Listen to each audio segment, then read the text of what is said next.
Hello दोस्तों, good morning and welcome to my YouTube channel college exam. इस video में मैं आपसे डिस्कस करूंगा हमारा जो सब्जेक्ट है गुड्स एंड सर्विसेज टैक्स यानी कि जीएसटी, उसका यूनिट नंबर 1।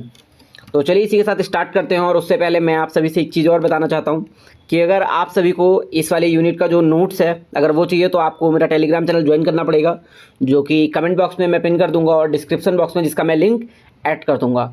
तो सबसे पहले हम जानेंगे कि जो हमारा यूनिट नंबर 1 है जीएसटी के अंदर, उसमें जो सिलेबस है वो क्या क्या है, क्या क्या टॉपिक्स हैं जो हमसे पूछे जा सकते हैं। जो भी आपके सर्कुलर में सिलेबस दिया हुआ है मैंने वो सारा यहाँ पे ऐड कर रखा है, तो आपको सिलेबस की टेंशन लेने की ज़रूरत नहीं है, पूरा का पूरा सिलेबस इसमें कवर हो रखा है।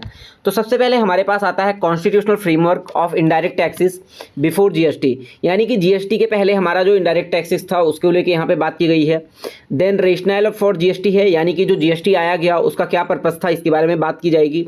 देन स्ट्रक्चर ऑफ जीएसटी के बारे में बात की जाएगी, यानी एसजीएसटी क्या होता है, सीजीएसटी क्या होता है, और आईजीएसटी, यूटीजीएसटी, ये सारी चीज़ें क्या होती हैं। देन आएगा जीएसटी काउंसिल, वो क्या होता है, जीएसटी नेटवर्क आएगा। देन आएगा स्टेट कंपनसेशन मैकेनिज्म, उसके बाद आएगा रजिस्ट्रेशन क्या होता है। देन आएगा हमारे पास एग्जेम्पशंस कौन कौन से होते हैं जीएसटी के अंदर। तो चलिए इसी के साथ स्टार्ट करते हैं। और सबसे पहले हमारे पास आता है constitutional framework of indirect taxes before GST, यानी कि जीएसटी के पहले जो हमारा इनडायरेक्ट टैक्स बहुत सारी टाइप के लगाए जाते थे उसका कॉन्स्टिट्यूशनल फ्रेमवर्क क्या था। तो हम इस पर इसी चीज़ के लिए डिस्कस करेंगे। देखिए, जो before GST was introduced in India in 2017, the indirect tax system was very complicated. Different types of taxes were collected by the central government and the state government. These powers to collect taxes were given by the constitution of India under the 7th schedule. अब देखिए, यहाँ हमें समझने की ज़रूरत ये है कि जिस टाइम पे 2017 में हमारे कंट्री में जब जीएसटी लॉन्च हुआ था उसके पहले हमारी कंट्री में कई डिफरेंट टाइप के इनडायरेक्ट टैक्स लगाए जाते थे। अभी हम आगे डिस्कस करेंगे उनके बारे में। लेकिन उस टाइम पे होता क्या था, जब एक ही देश में डिफरेंट टाइप्स के इनडायरेक्ट टैक्सेस किसी गुड्स पे, किसी सर्विसेज पे लगाए जाते थे, उससे क्या प्रॉब्लम होती थी, उससे बिजनेसमैन को प्रॉब्लम होती थी।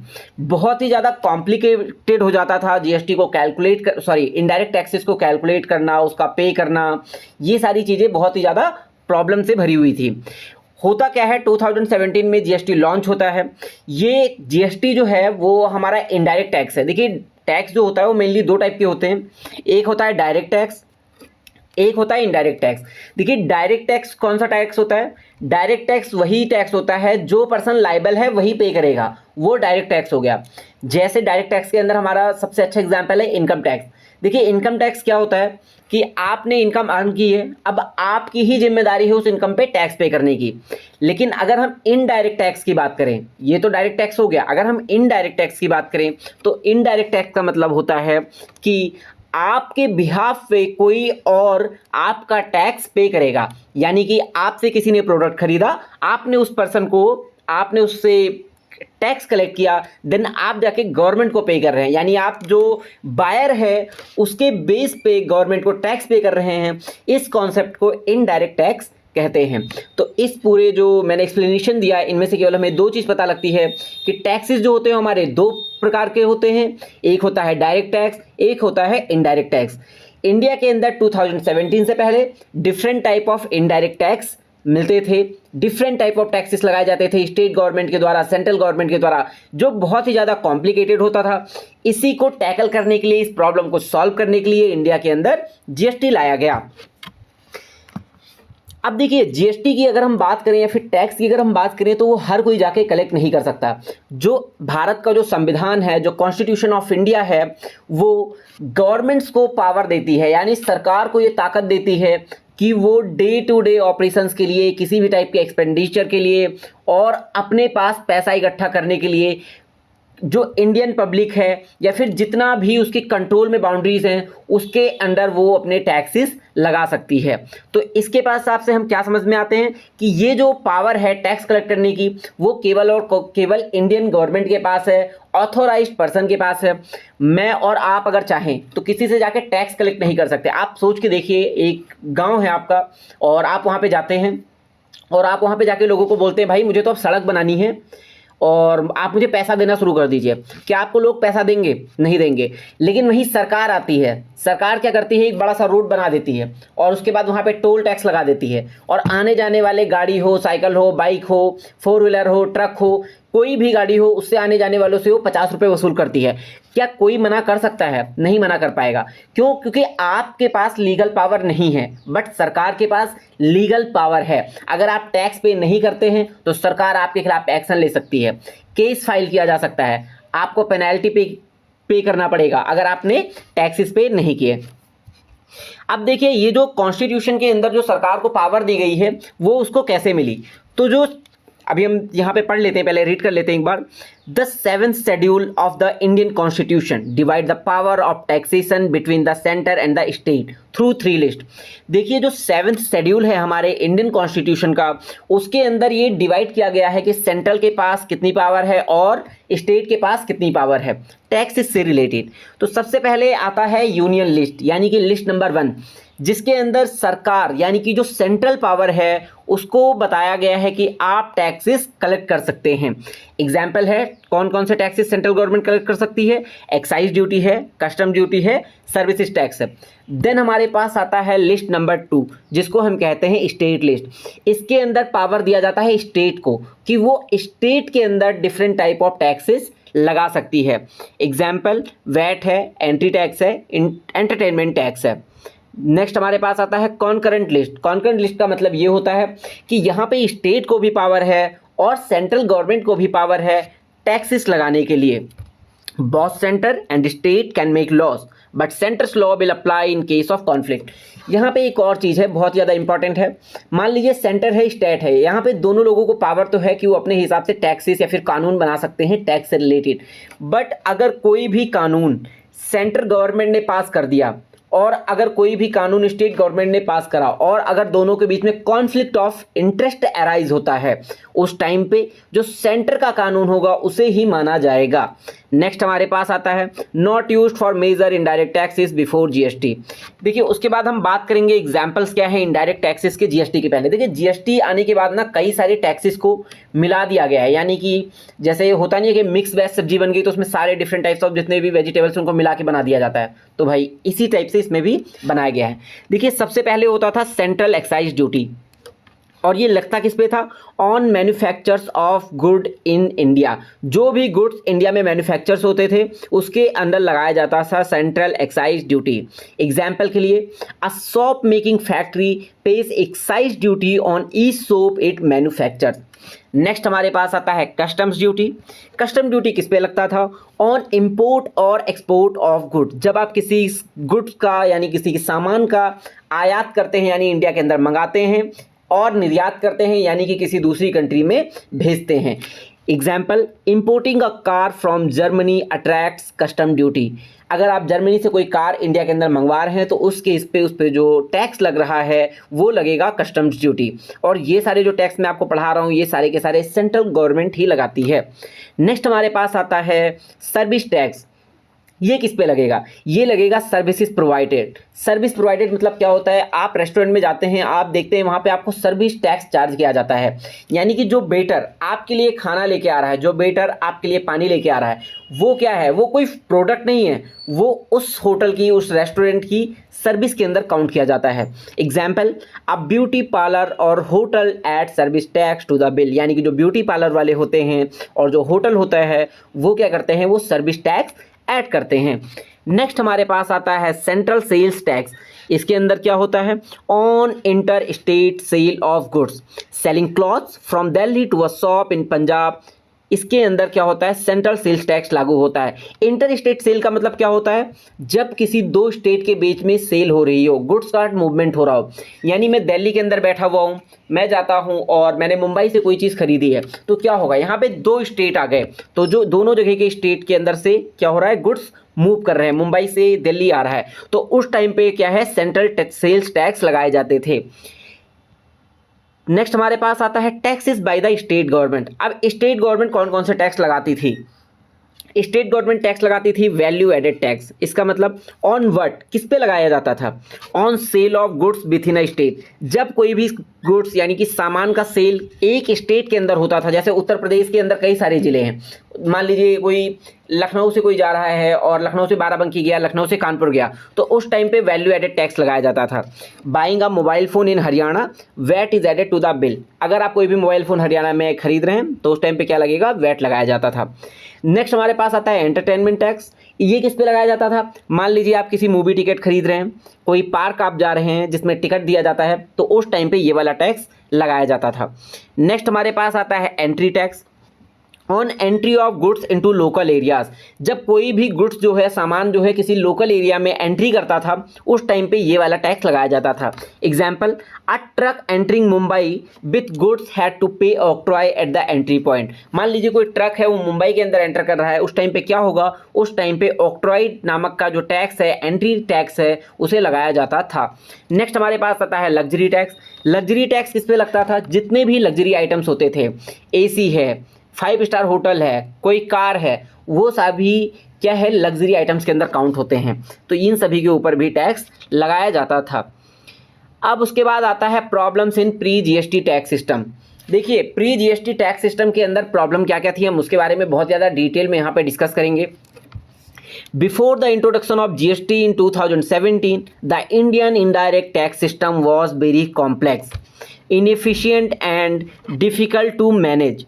The system had multiple overlapping taxes levied by both the center and the state. देखिए, जो GST था जब 2017 में लॉन्च हुआ, उसके पहले इंडिया के अंदर कई सारे different types of indirect taxes थे, जो कि बहुत ही ज़्यादा कॉम्प्लेक्स था। अब ये कॉम्प्लेक्स केवल पब्लिक के लिए नहीं होता, जो भी गवर्नमेंट ऑथोराइज्ड पर्सन होते हैं, जो टैक्सेस की नॉलेज रखते हैं, टैक्सेस जाके कलेक्ट करते हैं, उनके लिए भी ये प्रॉब्लम होती थी। उसके बाद क्या होता था? इसे मैनेज करना भी बहुत ही ज़्यादा डिफ़िकल्ट होता था। एक बिज़नेस क्या करे भाई? वो अपना प्रोडक्ट सेल करे, मार्केटिंग करे, या फिर अपना जो एक्सपेंशन करे, ग्रोथ करे, या फिर भाई वो पूरे टाइम टैक्स ही पे करता रहे। वो कई सारी प्रॉब्लम उस टाइम पे थी। तो सबसे पहले आता है मल्टीपल टैक्सेस। मल्टीपल टैक्सेस यानी कि टू मैनी टैक्सेस, बहुत सारे टैक्सेस होते थे जीएसटी से पहले। There were different types of taxes on goods and services. Some were collected by the central government and the other by the state government. This made the system complicated and confusing. देखिए, GST के पहले कई सारी different types of taxes होते थे जो goods और services पे लगाए जाते थे, जिसमें से कुछ सेंट्रल गवर्नमेंट लगाती थी, कुछ स्टेट गवर्नमेंट लगाती थी। लेकिन इसकी वजह से होता क्या था? बहुत ही ज़्यादा कन्फ्यूजन हो जाता था, बहुत ही ज़्यादा कॉम्प्लिकेटेड था ये वाला सिस्टम। अगर हम बात करें एग्जाम्पल की, a manufacturer had to pay excise duty to centre and then VAT to the state when the goods were sold. देखिए, मैन्युफैक्चर जो है, जो गुड्स को बना रहा है, उसको सबसे पहले एक्साइज ड्यूटी पे करना है सेंट्रल गवर्नमेंट को, उसके बाद वैल्यू एडेड टैक्स पे करना है स्टेट गवर्नमेंट को। ये पुराने टाइम पे था जीएसटी के पहले। नेक्स्ट एक और एग्जाम्पल है, a restaurant had to charge both VAT on food and services tax on the same bill. यानी कि उसे वैट चार्ज करना है और साथ में सर्विस टैक्स भी चार्ज करना है। तो ये भी बहुत ही ज़्यादा प्रॉब्लम भरा हुआ होता था। नेक्स्ट हमारे पास आता है टैक्स ऑन टैक्स की बात हम कर रहे हैं, यानी कि एक बार टैक्स लग गया, देन उसके बाद अगेन टैक्स लग गया। Taxes were levied on the top of other taxes, which increased the cost of goods and services. This is called the cascading effect, where tax is paid on an amount that already include tax. देखिए, tax on tax का मतलब ये होता था कि किसी product के ऊपर टैक्स ऑलरेडी सेंट्रल गवर्नमेंट ने लगा दिया, उसके बाद वो स्टेट गवर्नमेंट में स्टेट के अंदर जा रही है, तो क्या हो रहा है? स्टेट गवर्नमेंट वहाँ पे एक और टैक्स लगा दे रही है। तो इसका मतलब क्या होता था? जो एंड यूज़र है उस प्रोडक्ट का, उसके लिए मान लीजिए 100 रुपये है, किसी प्रोडक्ट का कॉस्ट आता है, गवर्नमेंट क्या करती है? गवर्नमेंट ऑफ इंडिया जाती है, सेंट्रल गवर्नमेंट जाती है, उस पर 10% का टैक्स लगा देती है। प्रोडक्ट कितने का हो गया? 110 रुपये का हो गया। स्टेट गवर्नमेंट जाती है, वो भी 10% का टैक्स लगा देती है। इस हिसाब से प्रोडक्ट कितने का हो गया? 121 रुपीज़ का हो गया। यानी कि जो एंड यूज़र है उसको ओवरऑल 21 रुपीज़ टैक्स के ऊपर टैक्स देना पड़ेगा। तो ये क्या दिखाता था कि कोई भी जो प्रोडक्ट है वो कैसे महंगा हो जाता था, जो एंड यूज़र हमारा जो कंज्यूमर होता है उसके लिए। अगर हम बात करें एग्जाम्पल के लिए, a manufacture pays excise duty when goods are made, then when the same goods are sold VAT is applied on the price plus excise duty, जिस पे हम टैक्स पे कर रहे हैं उसके ऊपर अगेन टैक्स लगा दिया जाता था। नेक्स्ट हमारे पास आता है no uniformity in tax rate. देखिए जीएसटी के पहले different types of tax rate होते थे, तो इसलिए बताया गया है नो यूनिफॉर्मिटी, यानी कि different type of tax rate थे। एक्सप्लेनेशन के लिए different states had different tax rates and laws specially for VAT, this created confusion and inequality in trade across state. देखिए अगर हम इंडिया के अंदर बात करें तो मोर देन 28 यानी कि अप्रॉक्स 29 स्टेट्स इंडिया के अंदर हैं, ठीक है। कई सारे क्या हैं, यूनियन टेरिटरीज हैं। तो देखिए स्टेट के अंदर ही स्टेट टू स्टेट जब कोई ट्रांजैक्शन होती है यानी कोई गुड्स का मूवमेंट होता था, उस टाइम होता क्या था, हर एक स्टेट का अपना अलग एक वैट का रेट बनाया हुआ था। तो इससे क्या होता था, इससे जो हमारे जो ट्रेडर होते थे, हमारे जो बिजनेसमैन होते थे, उनको बहुत ही ज़्यादा प्रॉब्लम होती थी। एग्जाम्पल की अगर हम बात करें, a product could be taxed eight 5% in Delhi and 12.5% इन महाराष्ट्र। देखिए दिल्ली के अंदर जो टैक्स लग रहा था वैट टैक्स, वो था 5%। वहीं महाराष्ट्र के अंदर कोई वैट टैक्स लग रहा था, वो क्या लग रहा था, वो लग रहा था 12.5% का। इससे होता क्या था, जो एंड यूज़र है वो क्या होता था, उसके पास महंगा प्रोडक्ट पहुंचता था। अब देखिए नेक्स्ट हमारे पास आता है कॉम्प्लेक्स कंप्लायंस बर्डन। देखिए कॉम्प्लेक्स का मतलब क्या होता है, जटिल। कंप्लायंस का मतलब क्या होता है, रूल्स वगैरह के लेके इसमें बात की गई है। Business had to register separately in each state, file multiple tax returns and maintain different records for both different taxes. This was time consuming and expensive. देखिए बिजनेस, अगर हम बात करें अभी हमारे किसी भी इंडियन बिजनेस का अगर हम बात करें, मान लीजिए मैं हल्दीराम की बात करता हूं, तो देखिए हल्दीराम ऐसा नहीं है केवल दिल्ली के अंदर है, उत्तर प्रदेश के अंदर है, महाराष्ट्र के अंदर है, वो आपको हर एक स्टेट के अंदर मिल जाएगा। तो हल्दीराम एक बहुत बड़ा बिजनेस है। तो बिजनेस, उस हल्दीराम को क्या करना पड़ता था, उसको महाराष्ट्र के अंदर अलग से फाइल करना होता था, जीएसटी रजिस्टर करवाना होता था, दिल्ली के अंदर अलग, यूपी के अंदर अलग, और क्या कहते हैं आप बिहार के अंदर अलग, और डिफरेंट टाइप ऑफ स्टेट्स के अंदर जा जाके आपको रजिस्टर करवाना होता था। और क्या होता था, उसे मेंटेन करना पड़ता था, जो बहुत ही ज़्यादा टाइम कंज्यूम हो जाता था और प्लस में एक्सपेंसिव हो जाता था। अब आप सोच के देखिए, डिफरेंट स्टेट्स आपके पास हैं और उनके अंदर आपने जीएसटी अगर मतलब आपने रजिस्टर करवा रखा है, तो जीएसटी भी तो वहाँ के बेसिस पे ही कैलकुलेट होगा। तो इस हिसाब से क्या होगा, आपकी एक फाइल बनने की जगह कई सारी फाइल आपके पास बन के आएगी। तो जो आपका अकाउंटेंट होगा वो क्या करेगा, वो आपकी फाइल के हिसाब से चार्जेस लगाना शुरू करेगा। तो अगर 10,000 रुपीज़ पर फाइल के हिसाब से लेता है, अगर आपने 10 स्टेट में रजिस्टर करवा रखा है, तो इस हिसाब से 1 लाख रुपीज़ तो भाई उसके केवल चार्जेस हो गए। एग्जाम्पल के लिए, a company operating in 5 state had to get 5 separate VAT registration, file monthly returns in each state and also manage central taxes like service tax और एक्साइज। नेक्स्ट प्रॉब्लम हमारे पास आती है no seamless input tax credit. अगर मैं explanation की इसकी बात करूं, you could not use tax paid on one activity to reduce the tax on another, the input tax credit system was limited and not integrated. देखिए इसका मतलब ये है, इनपुट टैक्स क्रेडिट का मतलब कि आप जिस चीज़ पे, जैसे देखिए कोई एक पर्सन होता है, वो क्या होता है, एक चीज़ पे वो टैक्स पे कर देता है। मान लीजिए मैं गया, मैंने रॉ मटेरियल मैंने खरीदा, मैंने क्या करा, उसके ऊपर 10 रुपये का टैक्स पे किया। अब मैं जाता हूँ वो प्रोडक्ट जब मैं एंड यूजर को सेल करता हूँ, अब वो क्या करेगा, वो मुझे भी टैक्स देगा, है ना, वो उसके ऊपर सरकार टैक्स लगा रही है, वो मैं उससे टैक्स वसूल करूंगा। लेकिन मेरा इनपुट टैक्स क्रेडिट नहीं हो पाता था, यानी कि मैंने जो एक जगह टैक्स दिया उसे मैं इस जगह वाले टैक्स से मैं रिकवर नहीं कर सकता था। अगर हम बात करें एग्जाम्पल की, a service provider could claim credit of service tax but could not use it to reduce VAT. यानी कि सर्विस टैक्स का जो इनपुट है उसे आप सर्विस टैक्स में ही यूज कर सकते हैं, उसे आप वैट को कम करने के लिए यूज नहीं कर सकते हैं। नेक्स्ट हमारे पास आता था high cost of goods and services. देखिए एंड टू एंड अगर हम बात करें तो जब टैक्स के ऊपर टैक्स लगाया जा रहा है, महाराष्ट्र से कोई सामान निकल के जाता है, वो दिल्ली के कानपुर में पहुंचता है, उसके बाद क्या होता है, कानपुर से घूम के वो हरियाणा में आता है।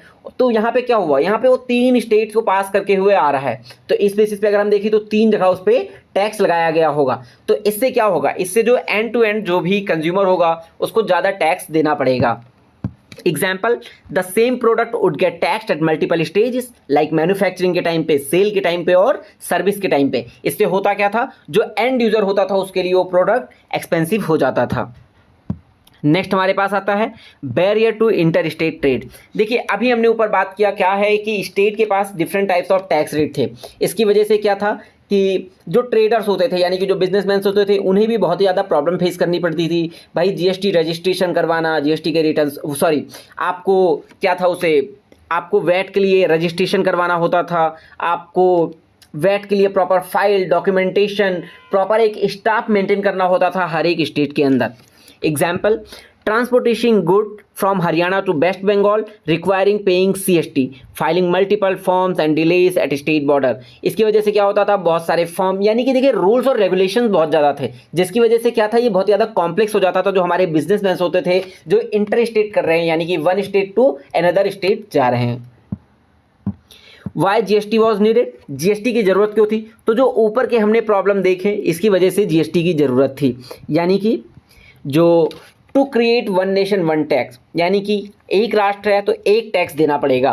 To replace many taxes with a single tax, कई सारे टैक्सेस को समअप करके एक टैक्स रेट बनाया गया। टू रिड्यूस कन्फ्यूज़न को रिड्यूस करने के लिए, यानी कि कोई कंफ्यूज ना हो। भाई एक नॉर्मल पर्सन है, उसे अगर मान लीजिए टैक्स रिटर्न जो अपना GST है वो फाइल करना है, तो भाई उसके लिए कितना ज़्यादा कॉम्प्लेक्स है। अब वो भाई हो जाएगा, जो पर्सन होगा, जो अकाउंटेंट होगा, वो अगर उसके बिहाफ पे फाइल कर रहा है तो कितना सारा फीस वो लोग चार्ज करते थे। तो इन सारी प्रॉब्लम को सॉल्यूशन GST बन के आया था। उसके बाद करप्शन भी होता था, जो हमारे जो ऑफिशियल्स होते थे उसकी वजह से वो लोग भी बहुत ही ज़्यादा मतलब मोटी कमाई उन लोगों की भी होती थी। कंप्लायंस बर्डन था, रूल्स रेगुलेशन बहुत ज़्यादा थे, तो उसको फॉलो करने में बहुत ज़्यादा डिफिकल्टी होती थी। नेक्स्ट हमारे पास आता है इनपुट टैक्स क्रेडिट के बारे में। Credit of one tax use to pay another, यानी कि अगर आपके पास एक टैक्स का जो क्रेडिट पड़ा हुआ है तो आप उसे दूसरे टैक्स के लिए यूज कर सकते हैं। देन आता है रैशनल फॉर GST। इसका मतलब क्या होता है? रैशनल मीन्स द रीजन और लॉजिक बिहाइंड समथिंग, यानी कि अगर आप कोई चीज़ कर रहे हैं तो उसके पीछे का लॉजिक क्या है, उसके पीछे का रीज़न क्या है। अभी आप मेरी वाली वीडियो अगर देख रहे हैं तो इसके पीछे रीज़न क्या है, इसके पीछे लॉजिक क्या है। आप अपने कॉलेज के एग्जाम पास करना चाहते हैं, आप GST में अच्छे नंबर स्कोर करना चाहते हैं, आपको डिग्री चाहिए, आप यूनिवर्सिटी से क्यों पढ़ रहे हैं, आपको डिग्री चाहिए, तो ये इसका लॉजिक के अंदर आता था। So the rational for GST means why GST was introduced in India, यानी कि GST इंडिया के अंदर इंट्रोड्यूस्ड क्यों किया गया। सबसे पहले वही हमने जो पहले डिस्कस किया, इसी की प्रॉब्लम इसमें बताई गई है, सॉल्यूशन है। To replace multiple taxes with one tax, यानी कि जो मल्टीपल टैक्सेस हमारे पास थे उसे हम वन टैक्स में सम अप कर दें। देन अगर हम बात करें to remove the tax on tax, यानी कि एक टैक्स के ऊपर दोबारा से टैक्स लगाया जाता था उसे हम हटा सकें। Ensure uniform tax rates across India, India के अंदर डिफरेंट टाइप ऑफ स्टेट्स हैं, अलग अलग स्टेट है, उन सभी के अंदर एक ही टैक्स रेट हो अगर हम बात करें उसकी। तो नेक्स्ट हमारे पास आता है to increase tax compliance and revenue. देखिए जब इंटर स्टेट ट्रेड बहुत ज़्यादा होगा तो इससे क्या होगा, सरकार के पास रेवेन्यू भी ज़्यादा आएगा। नेक्स्ट हमारे पास आता है structure of GST in India, यानी कि जो GST का स्ट्रक्चर है वो इंडिया के अंदर कैसा है। The goods and services tax in India is based on a dual model which means it is shared between the centre and the state. It applies to all types of supply of goods and services across India. देखिए जो GST का structure है India के अंदर वो दो basis पे divided है, यानी कि डुअल मॉडल पे काम करता है।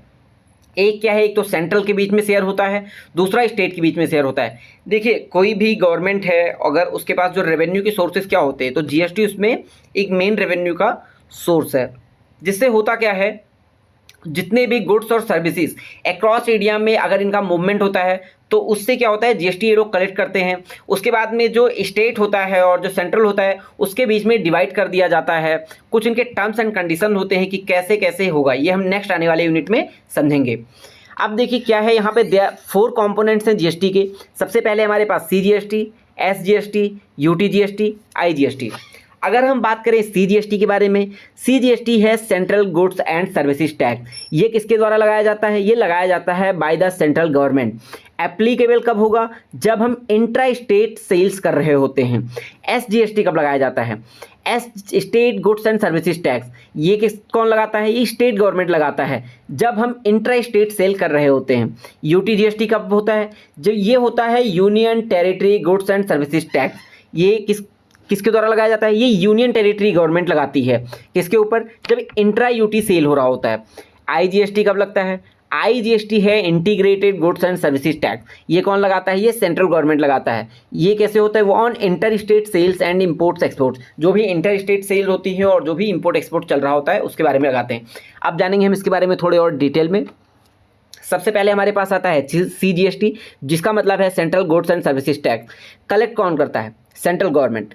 अप्लाई कब होता है, गुड्स और सर्विसेज जब एक ही स्टेट के बीच में सेल हो रही हो। जैसे अगर हम बात करें उत्तर प्रदेश के अंदर। तो उत्तर प्रदेश की अगर हम बात कर रहे हैं तो यहाँ पे लखनऊ टू कानपुर सेल हो रहा है, लखनऊ टू बाराबंकी सेल हो रहा है, तो इस टाइम पे क्या लगेगा, इस टाइम पे लगेगा CGST। अगर हम बात करें नेक्स्ट हमारे पास SGST, ये SGST कौन कलेक्ट करता है, स्टेट गवर्नमेंट। अप्लाई कब होता है, applying along with CGST। Sale कब हो रहा है, जब विथ स्टेट हो रहा है, यानी कि विथ इन स्टेट जब सेल हो रहा होता है तो उस टाइम SGST लगाते हैं। ये लगाती है स्टेट गवर्नमेंट, जो ऊपर वाला है CGST वो सेंट्रल गवर्नमेंट लगाती है। नेक्स्ट हमारे पास आता है UTGST। UTGST का मतलब होता है union territory goods and services tax. Collect कौन करता है, union territory government. Replace SGST in union territories without a legislature. अब देखिए एप्लीकेबल SGST कहाँ कहाँ पे होगा, देखिए हमारे पास जो भी यूनियन टेरिटरी है उन्हीं पे होगा, जैसे अंडमान है, लक्षद्वीप है, चंडीगढ़ है, दादर एंड नागर हवेली है, और उसके बाद लद्दाख आता है। एग्जाम्पल के लिए अगर आप गुड्स बाई करते हैं चंडीगढ़ में तो आपको CGST प्लस UTGST अप्लाई होगा, SGST आपको अप्लाई नहीं होगा, क्योंकि वहाँ पे स्टेट गवर्नमेंट नहीं है, वहाँ पे यूनियन टेरिटरी की गवर्नमेंट है, इसलिए। नेक्स्ट हमारे पास आता है IGST। IGST यानी कि integrated goods and services tax. Collect कौन करता है, सेंट्रल गवर्नमेंट। अप्लाई कब होता है, जो गुड्स और सर्विसेज का जब इंपोर्ट और एक्सपोर्ट हो रहा होता है एक स्टेट से दूसरे स्टेट में, जैसे कि दिल्ली से बिहार जा रहा है कोई भी सामान, दिल्ली से बिहार जा रहा है, उत्तर प्रदेश से हरियाणा में आ रहा है, तो उस टाइम पे हमारा IGST लगता है, जिसके अंदर क्या होता है। एग्जाम्पल की अगर हम बात करें, a seller in Gujarat sells machinery to buyer in Maharashtra, IGST charge होगा। अगर कोई गुजरात का सेलर है वो मशीनरी अगर सेल कर रहा है महाराष्ट्र के बायर को, तो उस टाइम पे IGST चार्ज होगा। जो रेवेन्यू कलेक्ट होता है वो किसके बीच में शेयर होता है, वो शेयर होता है सेंटर और स्टेट दोनों के बीच में। Example of GST structure in different situation, ये मैंने आपको ऊपर एक्सप्लेन कर दिया है, ये वही सारी चीज़ दे रखी है। नेक्स्ट हमारे पास आता है GST council. The GST council is the key decision making body for all matters related to the goods and services tax in India. देखिए जो GST काउंसिल होता है वो क्या है, वहाँ पे कई सारे डिफरेंट टाइप्स ऑफ लोग वहाँ पे होते हैं, जैसे हमारे फाइनेंस मिनिस्ट्री से कुछ लोग होते हैं, मतलब टॉप लेवल ऑफ गवर्नमेंट के कुछ लोग होते हैं, अभी हम आगे पढ़ेंगे उनमें कौन कौन से लोग होते हैं, जो क्या करते हैं, डिसीजन मेकिंग बॉडी है GST से रिलेटेड। आप देखते होंगे हर बार GST के अंदर कुछ रेट चेंज किए जाते हैं कि भाई पहले 18% था अब 17.5% होगा, तो ये सारे डिसीजन कैसे लिए जाते हैं, कैसे सडनली ये नहीं हो जाता है, इसके बेसिस पे कुछ डिसीजन लिए जाते हैं, कुछ मीटिंग्स की जाती है, जिसके बाद में चेक किया जाता है भाई कहाँ पे ज़्यादा लग रहा है कहाँ पे कम लग रहा है, उसके बेस पे डिसीजन लिया जाता है। अगर हम बात करें कॉन्स्टिट्यूशनल बेसिस की, the GST council was established under article 279 of A of the Indian constitution inserted by the 101 constitutional amendment act 2016।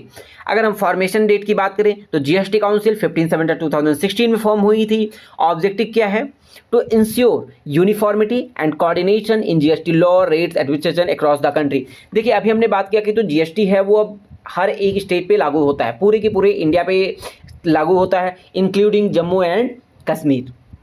अब इस टाइम पे क्या है, ये बहुत ही ज़्यादा इंपॉर्टेंट हो जाता है कि हर एक स्टेट गवर्नमेंट को उनको प्रॉपर उनका शेयर मिले, प्रॉपर वो मैनेज कर सकें, उनके पास प्रॉपर वो नॉलेज हो कि वो GST को इम्प्लीमेंट अच्छी तरह से, देखिए GST इम्प्लीमेंट हो गया है अच्छी तरह से, उसके रूल्स बनाए जा रहे हैं, रूल्स को फॉलो करवाए जा रहे हैं, तो ये सारी चीज़ें काम है, ऑब्जेक्टिव है GST काउंसिल का। अब देखिए मेंबर्स की अभी मैंने ऊपर कहा था हम बात करेंगे, मेंबर कौन होता है, सबसे पहले हमारे पास आते हैं चेयरपर्सन यानी कि यूनियन फाइनेंस मिनिस्टर, ये आते हैं। मेंबर्स कौन होते हैं, union minister of state for finance और रेवेन्यू, यानी कि हर एक स्टेट के जितने भी यूनियन मिनिस्टर होते हैं उनको यहाँ पे इंक्लूड किया जाता है फाइनेंस से रिलेटेड।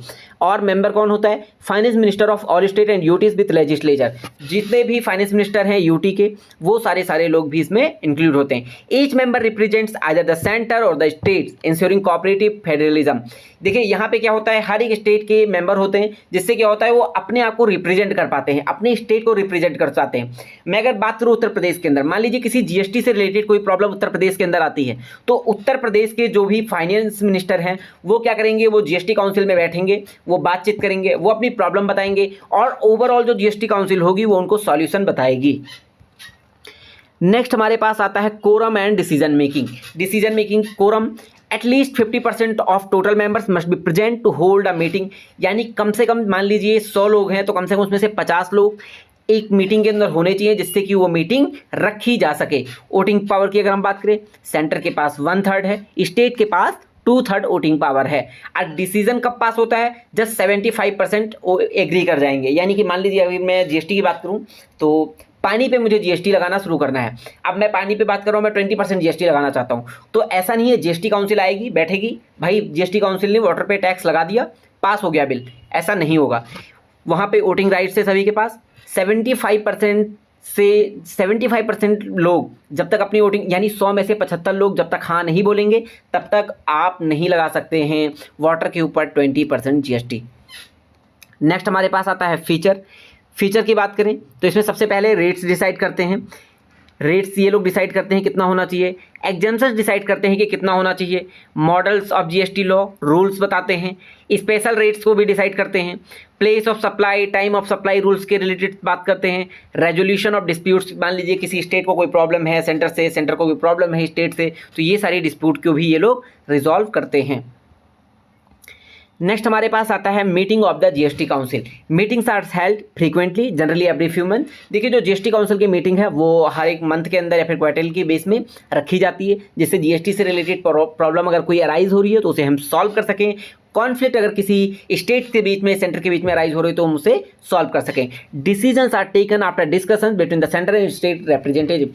जैसा कि मैंने अभी आपको पहले बताया कि कोई भी बिल, कोई भी जीएसटी का रिलेटेड रूल ऐसे ही आप पास नहीं कर सकते हैं। आपके पास वोटिंग राइट्स उसके सभी लोगों के पास है। जब तक 75% लोग उस बात पे एग्री नहीं करेंगे तब तक आप कोई भी डिसीजन पास नहीं कर सकते हैं। All state and the centre must work together to take GST related decisions. जितने भी स्टेट होते हैं, जितने भी सेंटर के अंदर लोग होते हैं, वो सारे के सारे मिलके काम करते हैं जिससे कि जीएसटी से रिलेटेड जो भी डिसीजन है वो लोग ले पाएँ। अब देखिए अगर हम बात करें इंपॉर्टेंस की, यूनिफॉर्मिटी मेंटेन करता है, इंटरेस्ट जो होता है वो बैलेंस करके चलता है सेंटर और स्टेट के बीच में। नेक्स्ट हमारे पास आता है recent example of GST council. अब हमारे पास किस में बात करी जा रही है, अब हमारे पास बात की जा रही है कि जीएसटी काउंसिल ने कई सारे डिसीजन पास किए, तो उसमें कोई रिसेंट क्या क्या है। सबसे पहले चेंज किए हैं जीएसटी रेट को फूड आइटम के ऊपर, क्लॉथिंग के ऊपर, मोबाइल फ़ोन के ऊपर। ये जीएसटी काउंसिल की मीटिंग में ही पास हुआ था। उसके बाद इंट्रोड्यूस किया गया है ई इनवाइसिंग, यानी कि जो हमारा इलेक्ट्रॉनिक वाला इनवाइसिंग होता है उसके बारे में। जीएसटी रिटर्न जो होता है उसे थोड़ा सिंप्लीफाई किया गया है।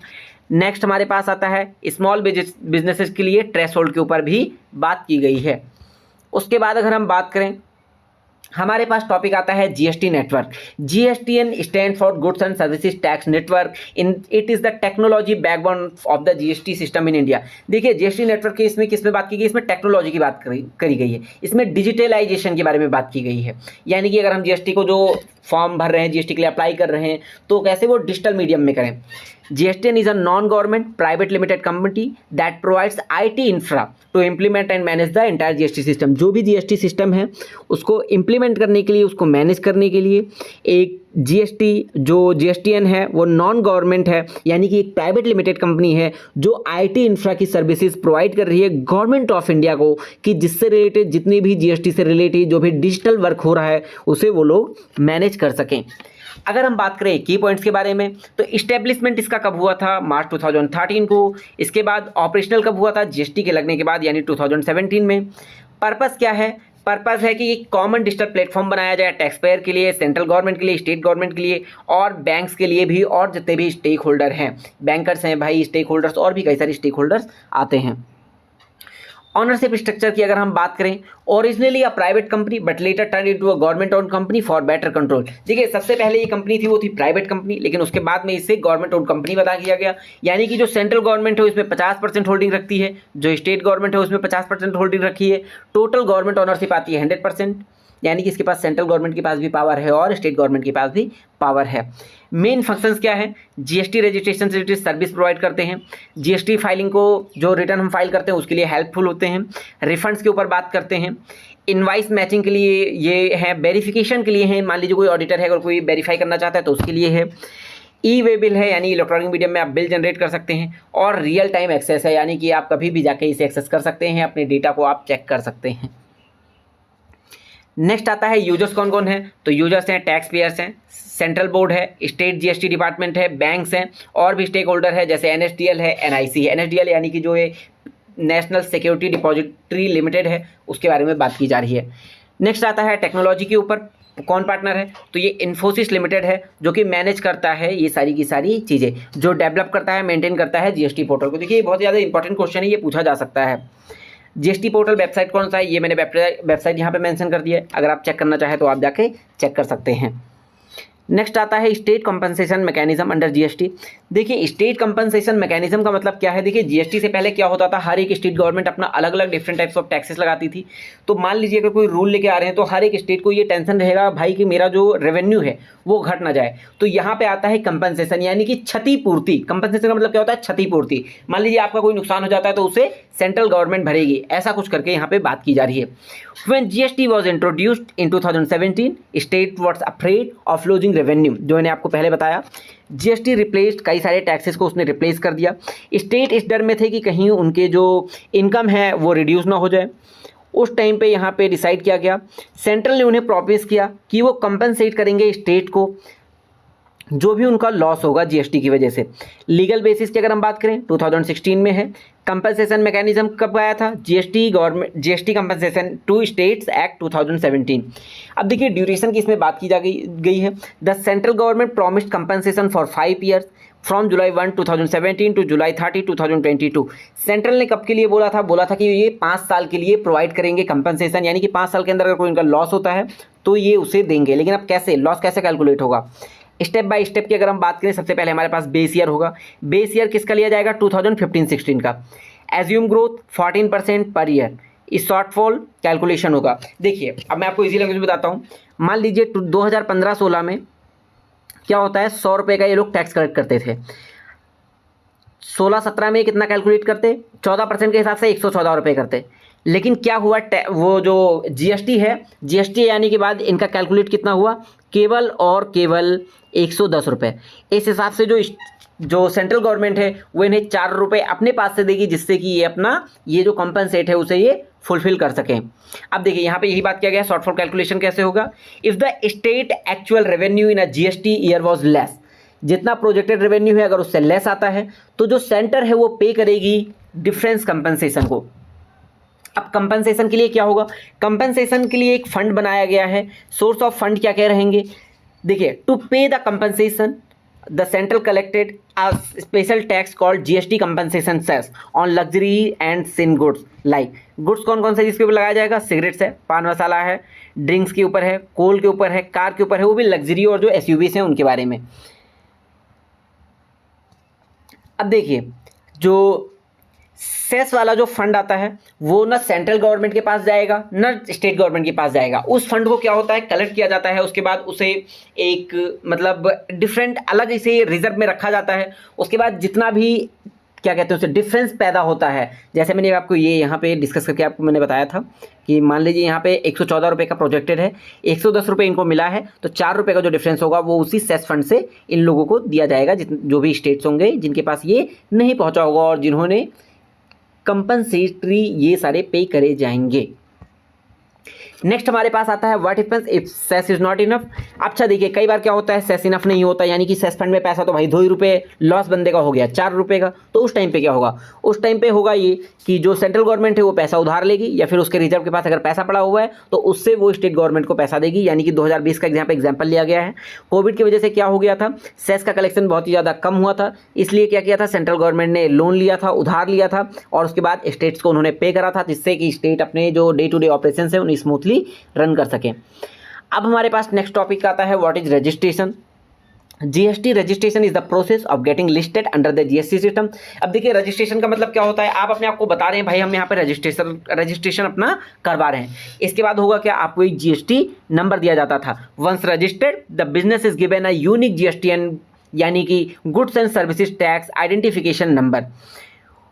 हु शुड रजिस्टर, किसको किसको रजिस्टर करना चाहिए, बिजनेस जिनके पास ये सारे जो ये दोनों रूल्स हैं अगर उन्हें फॉलो कर रहे हैं, जैसे कि 40 lakh for goods, ₹20 lakh in some states.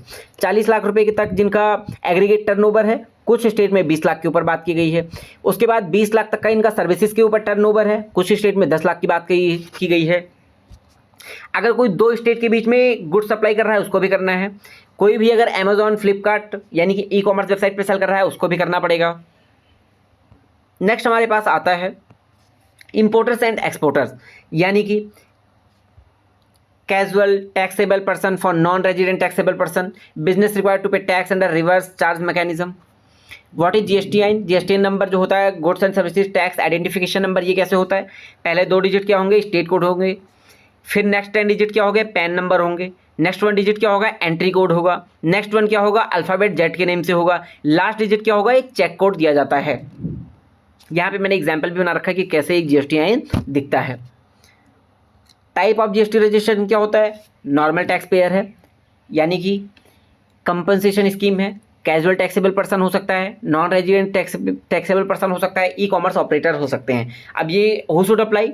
Regular businesses हैं, स्मॉल बिजनेसेस हैं, टेम्प्रेरी बिजनेस है, यानी भाई ये ठंडियों में तो सामान अपना बेचते हैं, गर्मियों में क्लोज कर देते हैं, उनके लिए भी करना पड़ेगा। फॉरेन कोई बिजनेस है उनके लिए भी होगा। फ्लिपकार्ट अमेजॉन सेलर्स है उनके लिए भी ये रजिस्ट्रेशन मैंडेटरी कर रखा है। अब जीएसटी का रजिस्ट्रेशन कैसे होगा? सबसे पहले आपको जीएसटी पोर्टल पे जाना है, रजिस्टर नाउ पे क्लिक करना है, फिल करना है पार्ट ए या जिसमें पैन, ईमेल और मोबाइल मांगा जाएगा, पार्ट बी फिल करना है जिसमें बिजनेस डिटेल, बैंक डिटेल्स मांगा जाएगा।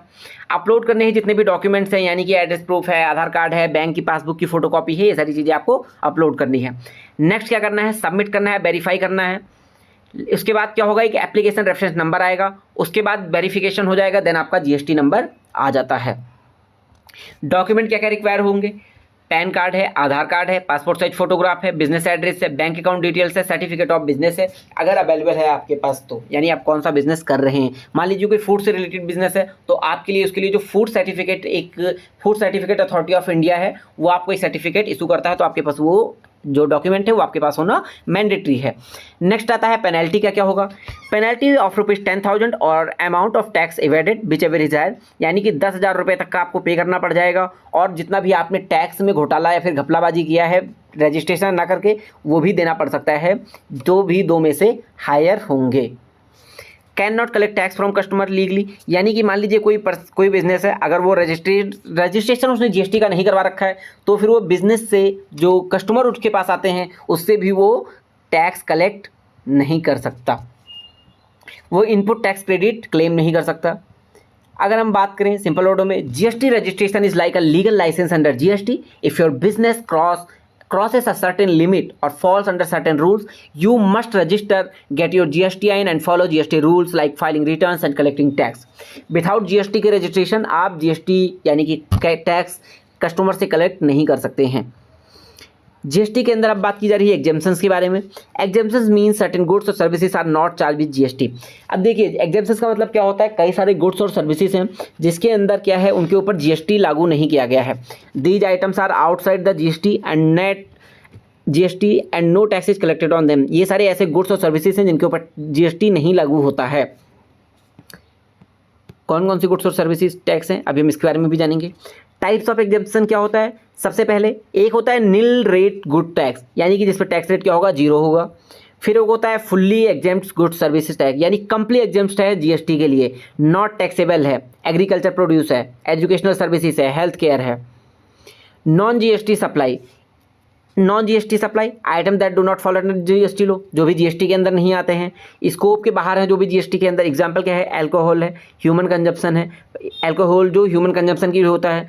पेट्रोलियम प्रोडक्ट्स है जैसे petrol, diesel, natural gas currently under separate taxes. ये सारे के सारे अभी भी इसमें जो गवर्नमेंट ऑफ इंडिया होती है वो वैट वगैरह यूज़ करती है या फिर स्टेट गवर्नमेंट वैट यूज़ करती है इसके लिए। कॉमन गुड्स एंड सर्विसेज जो भी एग्जेम्प्टेड है, बेसिक फूड आइटम है, एजुकेशनल सर्विसेज है, हेल्थ केयर सर्विसेज है, एग्रीकल्चर प्रोडक्ट है, पब्लिक ट्रांसपोर्ट है और भी कई सारे जैसे कि न्यूज़पेपर है, बुक्स है, पोस्टल सर्विसेज है, ये सारे जीएसटी के अंदर नहीं आते हैं। Why are goods and services exempted? अब भाई कुछ गुड्स और सर्विसेज को एग्जेम्पशन के बाहर, एग्जेम्पशन में क्यों रखा गया कि उनके ऊपर जीएसटी नहीं लगता? हो सकता है वो बेसिक नीड हो सकता है एजुकेशन हो, हेल्थ केयर हो, एग्रीकल्चर हो सकता है उनमें क्या हो, बर्डन नहीं डालना चाहती हो गवर्नमेंट में क्योंकि वो एसेंशियल गुड्स और सर्विसेज। अब आप सोच के देखिए भाई, आपको क्रोसिन लेने जाना है, अब आपके पास 1 रुपये पड़ा हुआ है, अब आप जा रहे हैं क्रोसिन लेने के लिए, उस पर टैक्स भी लग रहा है, तो भाई अब बंदा कैसे पे करेगा? तो इसी सब चीज़ से रिलेटेड जो भी एसेंशियल आइटम है उस पर इन्होंने जीएसटी नहीं लगा रखा। इफेक्ट क्या होता है? बिजनेस सेल कर सकते हैं बिना किसी जीएसटी चार्जेस के। ये इनपुट टैक्स क्रेडिट लेकिन इसका नहीं क्लेम कर पाएंगे। जो ये प्रोडक्ट होंगे यानी कि जिसके अंदर टैक्सेस चार्ज नहीं किए जा रहे हैं वो प्रोडक्ट कंज्यूमर के लिए चीपर होंगे। एग्जाम्पल के लिए आप फार्मर है, एक फार्मर है जो फ्रेश वेजिटेबल सेल करता है, जीएसटी नहीं लगेगा। प्राइवेट स्कूल है जो एजुकेशन प्रोवाइड करते हैं, जीएसटी नहीं लगेगा। कोई रेस्टोरेंट है जो फूड सर्व कर रहे हैं, जीएसटी नहीं लगेगा। इसी के साथ हमारा यूनिट नंबर 1 खत्म होता है। हाँ, मुझे पता है जो लास्ट टाइम था हमारा उसमें मैंने थोड़ा तेज़ी से बोला। भाई देखो, ये सारी चीज़ें आपको याद ही करनी पड़ेगी। जैसे रजिस्ट्रेशन ऑफ जीएसटी, ये आपको क्या है, ये आपको प्रॉपर प्रोसेस इसका याद होना चाहिए, कैसे कैसे प्रोसेस होता है। पहले जीएसटी पोर्टल पे जाओ, फॉर्म ये भरो, फॉर्म बी भरो, देन एड्रेस वेरीफाई करो, देन आपके पास एक रेफरेंस नंबर आएगा, उसके बाद आपको आपका जो जीएसटीएन नंबर है वो सारी डिटेल आपको मिलेगी। तो इसी के साथ हमारा यूनिट नंबर 1 खत्म होता है। थोड़ी देर में मैं यूनिट नंबर 2 अपलोड कर दूंगा और इसी के साथ हमारे चैनल को सब्सक्राइब करिए। और अगर आपको नोट्स चाहिए तो उसके लिए आपको टेलीग्राम चैनल ज्वाइन करना पड़ेगा, और ये है मेरा इंस्टा हैंडल, अगर आप चाहें तो आप फॉलो कर सकते हैं। और ये आपको टेलीग्राम चैनल मेरा ज्वाइन करना पड़ेगा फॉर द नोट्स, और चैनल को सब्सक्राइब जरूर करिएगा। तो चलिए इसी के साथ मिलते हैं अब नेक्स्ट वीडियो में।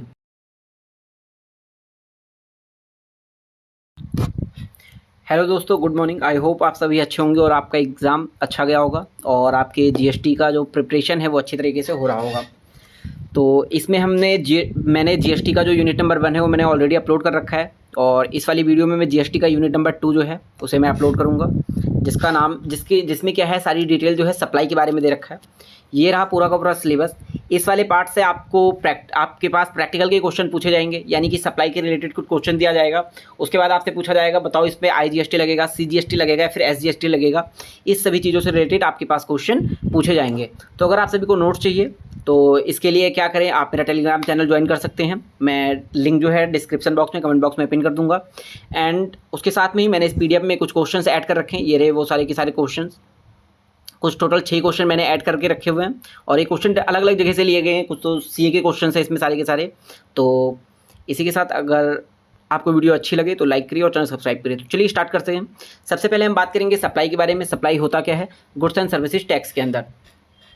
Under the goods and services tax system in India, the term supply is the foundational concept that determines what transactions are taxable. The scope of supply is defined in Section 7 of the CGST Act 2017। देखिए, इसमें हमसे बात ये की जा रही है कि जो सप्लाई है गुड्स एंड सर्विसेज टैक्स का, उसको डिटरमाइन करने की सबसे पहले तो हमें ज़रूरत क्या है। देखिए, जब आपको पता होगा कि गुड्स एंड सर्विसेज टैक्स की सप्लाई कहाँ हो रही है, इंटर स्टेट हो रही है, इंट्रा स्टेट हो रही है, किसी यूनियन टेरिटरी में हो रही है, फॉरेन कंट्री में हो रही है, उसके बेसिस पे ही आप इस पे ऊपर जीएसटी लगा सकते हैं। देखिए, जीएसटी के स्ट्रक्चर है, उसमें कई सारे अलग अलग डिफरेंट टाइप्स ऑफ जीएसटी पाए जाते हैं, जैसे कि CGST है सेंट्रल गुड्स के रिलेटेड, SGST है स्टेट गुड के रिलेटेड, IGST है इंटीग्रेटेड के रिलेटेड, UTGST ही यूनियन टेरिटरी के रिलेटेड। तो इसी के लिए हमें सप्लाई के बारे में बिल्कुल डिटेल में जानना इंपॉर्टेंट पड़ जाता है।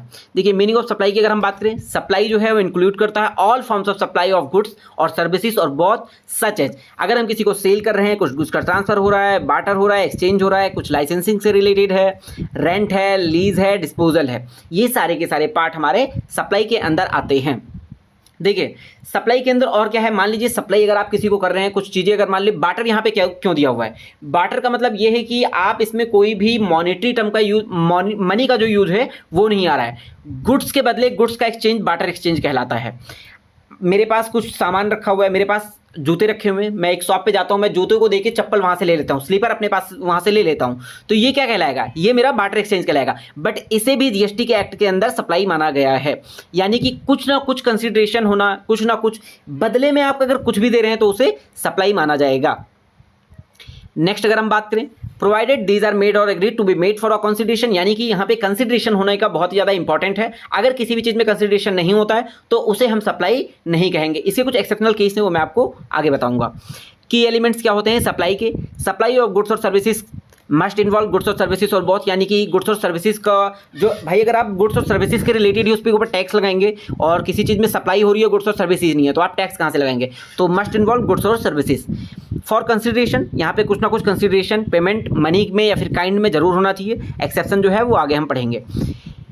यानी कि एक्टिविटी जो हम ये परफॉर्म कर रहे हैं, यानी कि जो भी सेल है, परचेज है, सप्लाई, जो भी ये प्रोडक्ट का, गुड्स सर्विसेज का, ये अगर एक प्लेस से दूसरे प्लेस पे हो रहा है या फिर एक ही प्लेस से लेके एक ही स्टेट में अगर हो रहा है, तो वो क्या है, ये बिजनेस रिलेटेड होना चाहिए। ना कि ऐसा है कि भाई आप गए, आपने उठा के इनको ये वाला गिफ्ट दे दिया, ये सारा सीन नहीं होना चाहिए। ये सारा का सारा काम जो है बिजनेस के रिलेटेड होना चाहिए।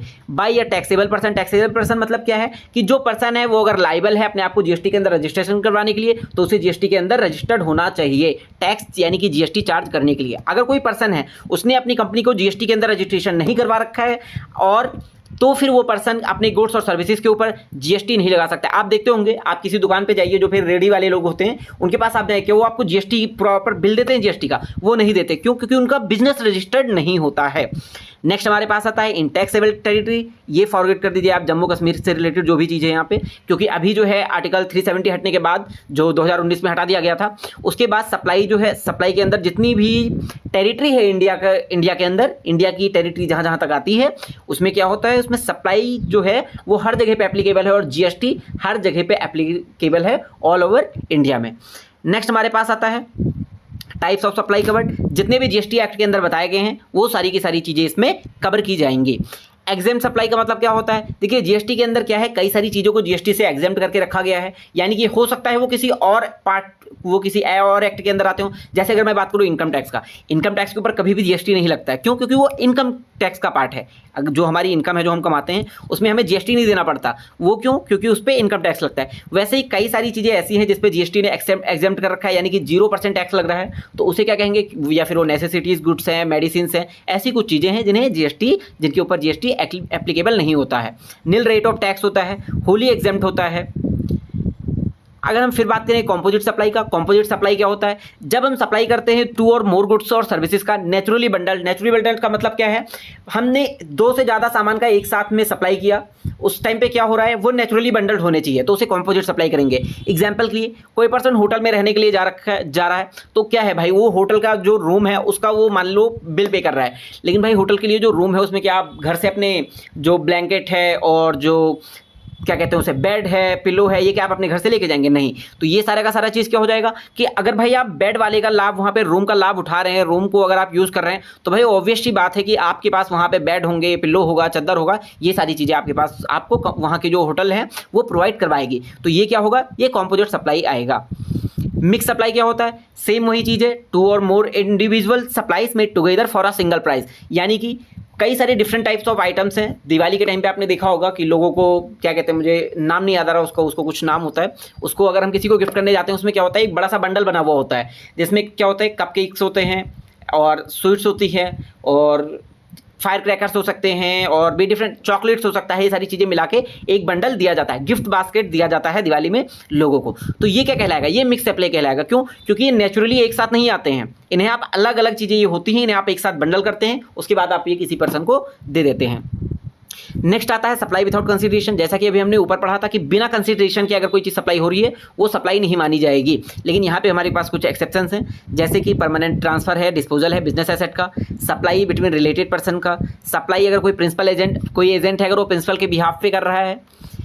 शेड्यूल 2 हमारे पास क्या बताता है? क्लासिफिकेशन ऑफ सप्लाई और गुड्स, यानी कि आप क्या चीज़ दे रहे हैं या ये कैसे पता लगेगा कि वो गुड्स और सर्विसेज हैं, उसके रिलेटेड यहाँ पे कुछ बात की गई है। यानी कि अगर आप रेंट कर रहे हैं कोई इमूवेबल प्रॉपर्टी तो वो सर्विसेज है, वर्क कॉन्ट्रैक्ट से रिलेटेड कोई काम हो रहा है तो वो सर्विस है, ट्रांसफर कर रहे हैं अगर आप बिजनेस एसेट का, वो गुड्स और सर्विसेज आती हो, डिपेंडिंग करता है नेचर पे। मतलब कैसे? देखिए गुड्स कब बनेगा? वो गुड्स वो तब बनेगा, मान लीजिए आपने अपना पूरा का पूरा मशीनरी एक ब्रांच से उठा के दूसरी ब्रांच में आपने शिफ्ट कर दिया, वो क्या कहलाएगा? वो कहलाएगा गुड्स। सर्विस मतलब आपका पूरा पूरा एचआर डिपार्टमेंट एक जगह से हट के दूसरी जगह चला गया, वो हमारा सर्विसेज के अंदर काउंट होता है। नेक्स्ट हमारे पास आता है, कई सारी ऐसी चीज़ें होती हैं जिन्हें हम ना तो सप्लाई ऑफ गुड्स कह सकते हैं, ना कि हम सप्लाई ऑफ सर्विस कह सकते हैं। जैसे सर्विस बाय कोर्ट्स और ट्रिब्यूनल्स, एक्शनेबल क्लेम्स हैं, sale of land and sale of completed building. ये सारी चीज़ें क्या हैं? ये सारी चीज़ें जो हैं वो ना तो सप्लाई है ऑफ गुड्स है, ना तो सप्लाई ऑफ सर्विसेज के अंदर काउंट होती हैं। फिर उनके ऊपर जीएसटी भी नहीं लगाया जा सकता। अब देखिए एक और चीज़ वहाँ पे ऐड करी गई है जो बहुत ज़्यादा इंपॉर्टेंट है, यानी कि गवर्नमेंट जब चाहे किसी भी चीज़ को सप्लाई के अंदर ला सकती है और उसके ऊपर जीएसटी एक्ट लागू करवा सकती है।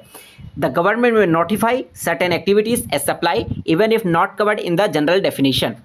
Nature of supply of GST, यानी कि देखिए जो nature of supply in GST का मतलब ये है कि देखिए जो हम किसी गुड्स और सर्विसेज को जब किसी जगह पे हम सप्लाई कर रहे होते हैं तो सम टाइम तो क्या होता है वो हम एक ही स्टेट के अंदर कर रहे होते हैं, और कुछ बार क्या होता है कि हम किसी अदर स्टेट में कर रहे हैं, कई बार क्या होगा यूनियन टेरिटरी से आपकी ट्रांजैक्शन हो रही होगी, समटाइम्स क्या होगा आप किसी चीज़ को इंपोर्ट कर रहे होंगे और एक्सपोर्ट कर रहे होंगे। तो ये सारी इसके नेचर हैं। तो सबसे पहले हम बात करेंगे इंट्रा स्टेट की। इंट्रा स्टेट यानी कि जब जो सप्लायर का लोकेशन होता है और जो प्लेस ऑफ सप्लाई होता है वो सेम जगह पे होती है, सेम स्टेट पे होती है, तो उसे हम कहते हैं इंट्रा स्टेट सप्लाई। इसमें CGST और SGST दोनों लगाया जाता है। एग्जाम्पल आप यहाँ पे देख सकते हैं, दिल्ली की एक शॉप है जो दिल्ली में ही गुड्स और सर्विसेज जो है वो कस्टमर सेल करती करती है, सर्विसेज प्रोवाइड करती है, उस समय CGST और SGST दोनों चार्ज किया जाता है। CGST का मतलब होता है central goods and services tax, SGST का मतलब होता है state goods and services tax.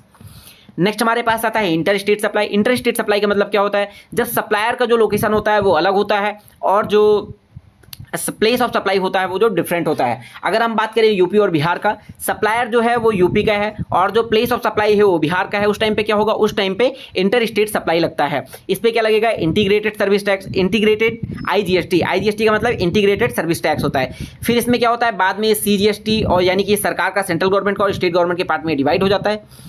Next example की, एक ट्रेडर है महाराष्ट्र का, वो सेल करता है गुड्स को गुजरात में, उस टाइम पे क्या लगेगा, उस टाइम पे हमारा इंटर स्टेट पार्ट आ जाता है, तो इस टाइम पे हमारा IGST लगाया जाएगा। देखिए अगर हम फॉरेन कंट्री से इंपोर्ट्स करवा रहे हैं गुड्स और सर्विसेज को, तो क्या होगा, अगर वो इंटर स्टेट सप्लाई के अंदर काउंट होता है तो उस पर IGST और कस्टम ड्यूटी लगाया जाएगा। एग्जाम्पल के लिए अगर हम मशीनरी इंपोर्ट करवा रहे हैं जर्मनी से, तो IGST और कस्टम ड्यूटी लगता है। नेक्स्ट हमारे पास आता है export of goods and services, यानी कि हम यहाँ से किसी फॉरेन कंट्री को भेज रहे हैं, तो क्या होगा, तो भी ये इंटर स्टेट सप्लाई के अंदर काउंट होगा। जीरो रेटेड सप्लाई है तो नो GST चार्ज, यानी कि कोई भी GST चार्ज नहीं किया जाएगा उसके ऊपर। एग्जाम्पल के लिए, a textile manufacture in India export garment to the UK, यानी कि अगर कोई टेक्सटाइल मैन्युफैक्चर है इंडिया के अंदर, तो अगर वो गारमेंट्स सप्लाई कर रहा है UK में, तो उसके ऊपर कोई भी GST चार्ज नहीं की जाएगी और उसे इनपुट टैक्स क्रेडिट का जो क्लेम होता है उसे अलाउ कर दिया जाएगा। देन आता है सप्लाई टू और बाय SEZ। SEZ का मतलब क्या होता है, SEZ का मतलब होता है स्पेशल इकोनॉमिक जोन। ये ट्रीट कैसे किया जाएगा, ये इंटर स्टेट सप्लाई के थ्रू ट्रीट किया जाएगा और ये जीरो रेटेड होते हैं। एग्जाम्पल के लिए अगर हम सप्लाई करते हैं सॉफ्टवेयर सर्विसेज का from SEZ unit from Bangalore, तो IGST राउट होगा, लेकिन ये जीरो रेटेड पे माना जाता है। ये समरी टेबल मैंने आपको दे रखा है, अगर आप इसको पढ़ते हैं तो ऊपर की जितने भी कॉम्प्लिकेटेड चीज़ें वो आपको बहुत ही ज़्यादा इजी लैंग्वेज में पता लग जाएगी। अभी आप मतलब अगर आपको मेरी स्पीड जो है तेज़ लग रही होगी, तो आप यूट्यूब के थ्रू जाके आप मेरी स्पीड को कम भी कर सकते हैं और उसके बाद आप ये वीडियो देख सकते हैं।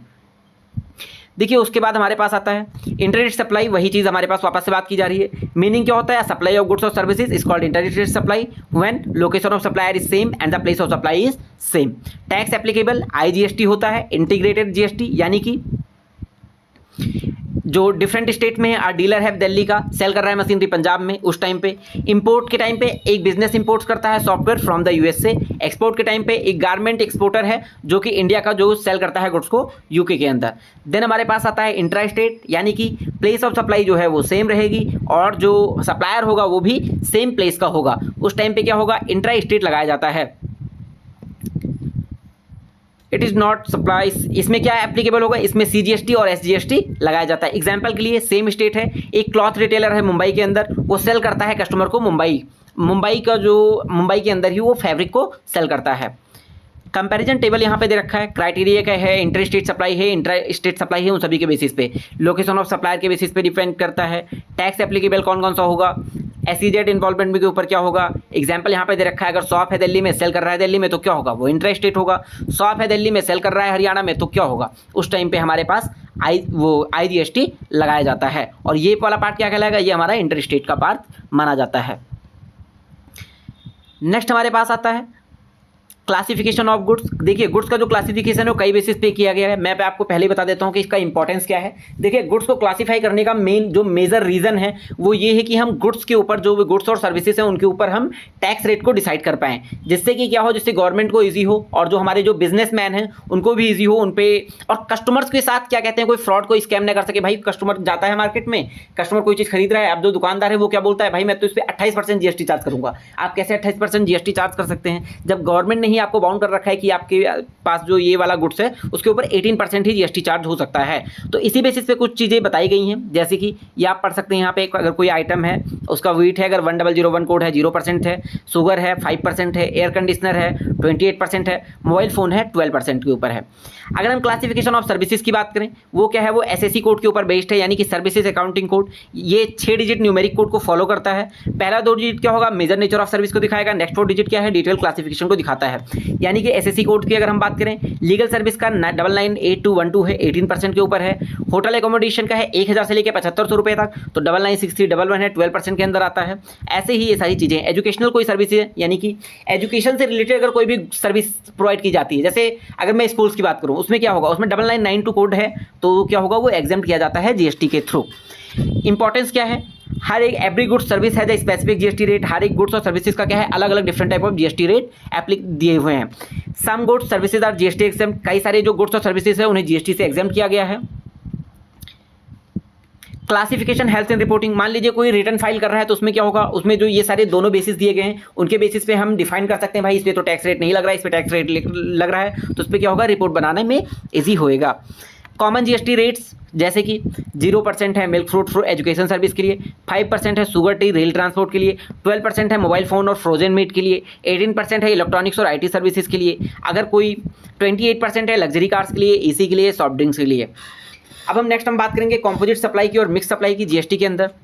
ये कॉन्सेप्ट आपको हेल्प करेंगे कि कितना जीएसटी रेट लगेगा, और मान लीजिए अगर कोई मल्टीपल गुड्स लग रहा है तो उसके ऊपर जीएसटी रेट कितना चार्ज होएगा। तो सबसे पहले हम बात करेंगे कंपोजिट सप्लाई का, जो section 2 subsection 30 of CGST act cover करता है। सबसे पहले हमारे पास डेफिनेशन आएगा, a composite supply the supply of 2 or more goods और services that are naturally bundled. Composite supply का मतलब क्या होता है, जब हम 2 या फिर 2 से अधिक जो गुड्स और सर्विसेज होता है उनका जो हम सप्लाई करते हैं और वो नेचुरल बंडल्ड होते हैं तो वो हमारा कंपोजिट गुड कहलाएंगे।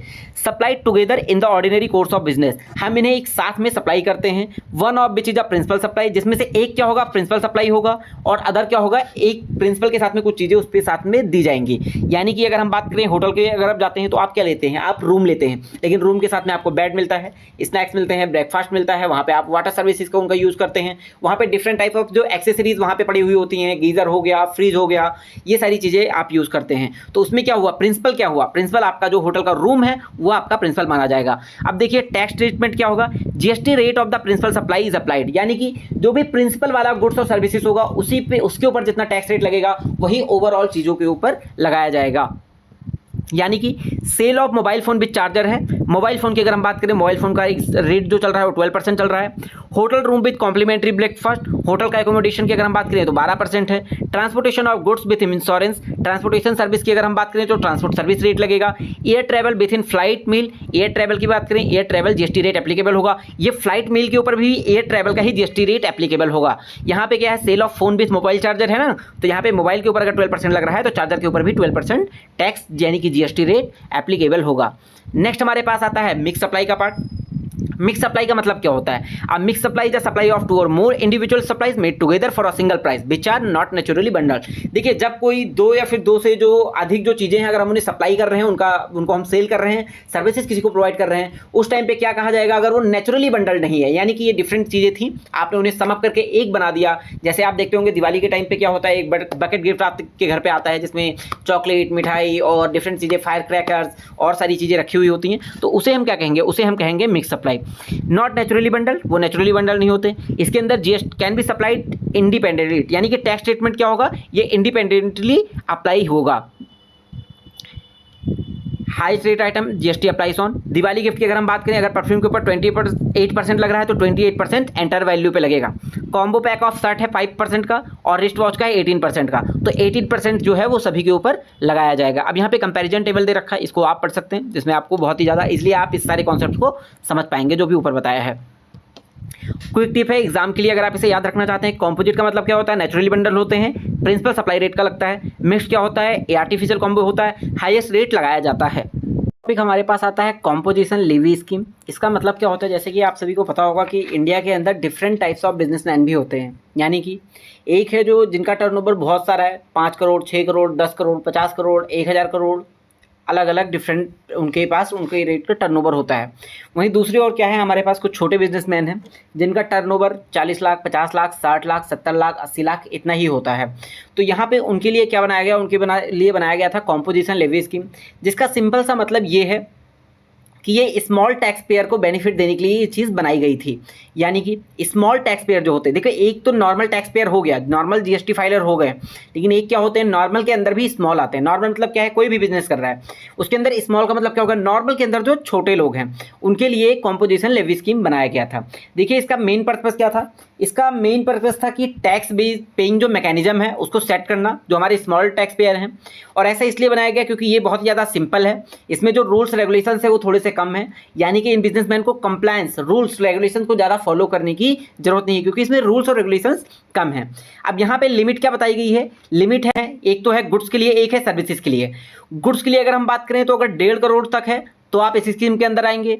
सर्विसेज के अंदर अगर हम बात करें तो अगर सर्विसेज आपका है, रेस्टोरेंट को छोड़ के अगर कोई भी सर्विसेज के अंदर अगर आपका बिजनेस इन्वॉल्वमेंट है तो 50 लाख रुपए तक होगा। और अगर रेस्टोरेंट की बात करें तो फिर 1.5 करोड़ का है। और अगर आप रेस्टोरेंट को छोड़ के बाकी कोई भी सर्विस की बात करें तो उसमें 50 लाख का टर्नओवर माना गया है। गुड्स के लिए 1.5 करोड़ तक का टर्नओवर माना गया है। अब क्या है, यहाँ पे कुछ स्पेशल कैटेगरी स्टेट्स भी बनाए गए हैं, जिसमें कि क्या है, अगर हम जम्मू कश्मीर और यूनाइटेड उत्तराखंड है उसकी अगर हम बात करें तो वहाँ पे 1 करोड़ का जो टर्नओवर है उसको माना गया है। और बाकी सभी के लिए जो थ्रेशोल्ड लिमिट दी गई है वो 75 लाख की दी गई है। यहाँ पे कुछ एलिजिबिलिटी दिया गया है, मैंने यहाँ पे प्रॉपर मेंशन कर दिया, आप इसको देख सकते हैं और पढ़ सकते हैं। टैक्स रेट यहाँ पे दिया गया है कॉम्पोजिशन स्कीम के अंदर, इसे आप डिटेल में पढ़ लीजिएगा। मैन्युफैक्चर के लिए, ट्रेडर्स के लिए, रेस्टोरेंट के लिए, अदर सर्विसेज जो भी होते हैं उनके लिए।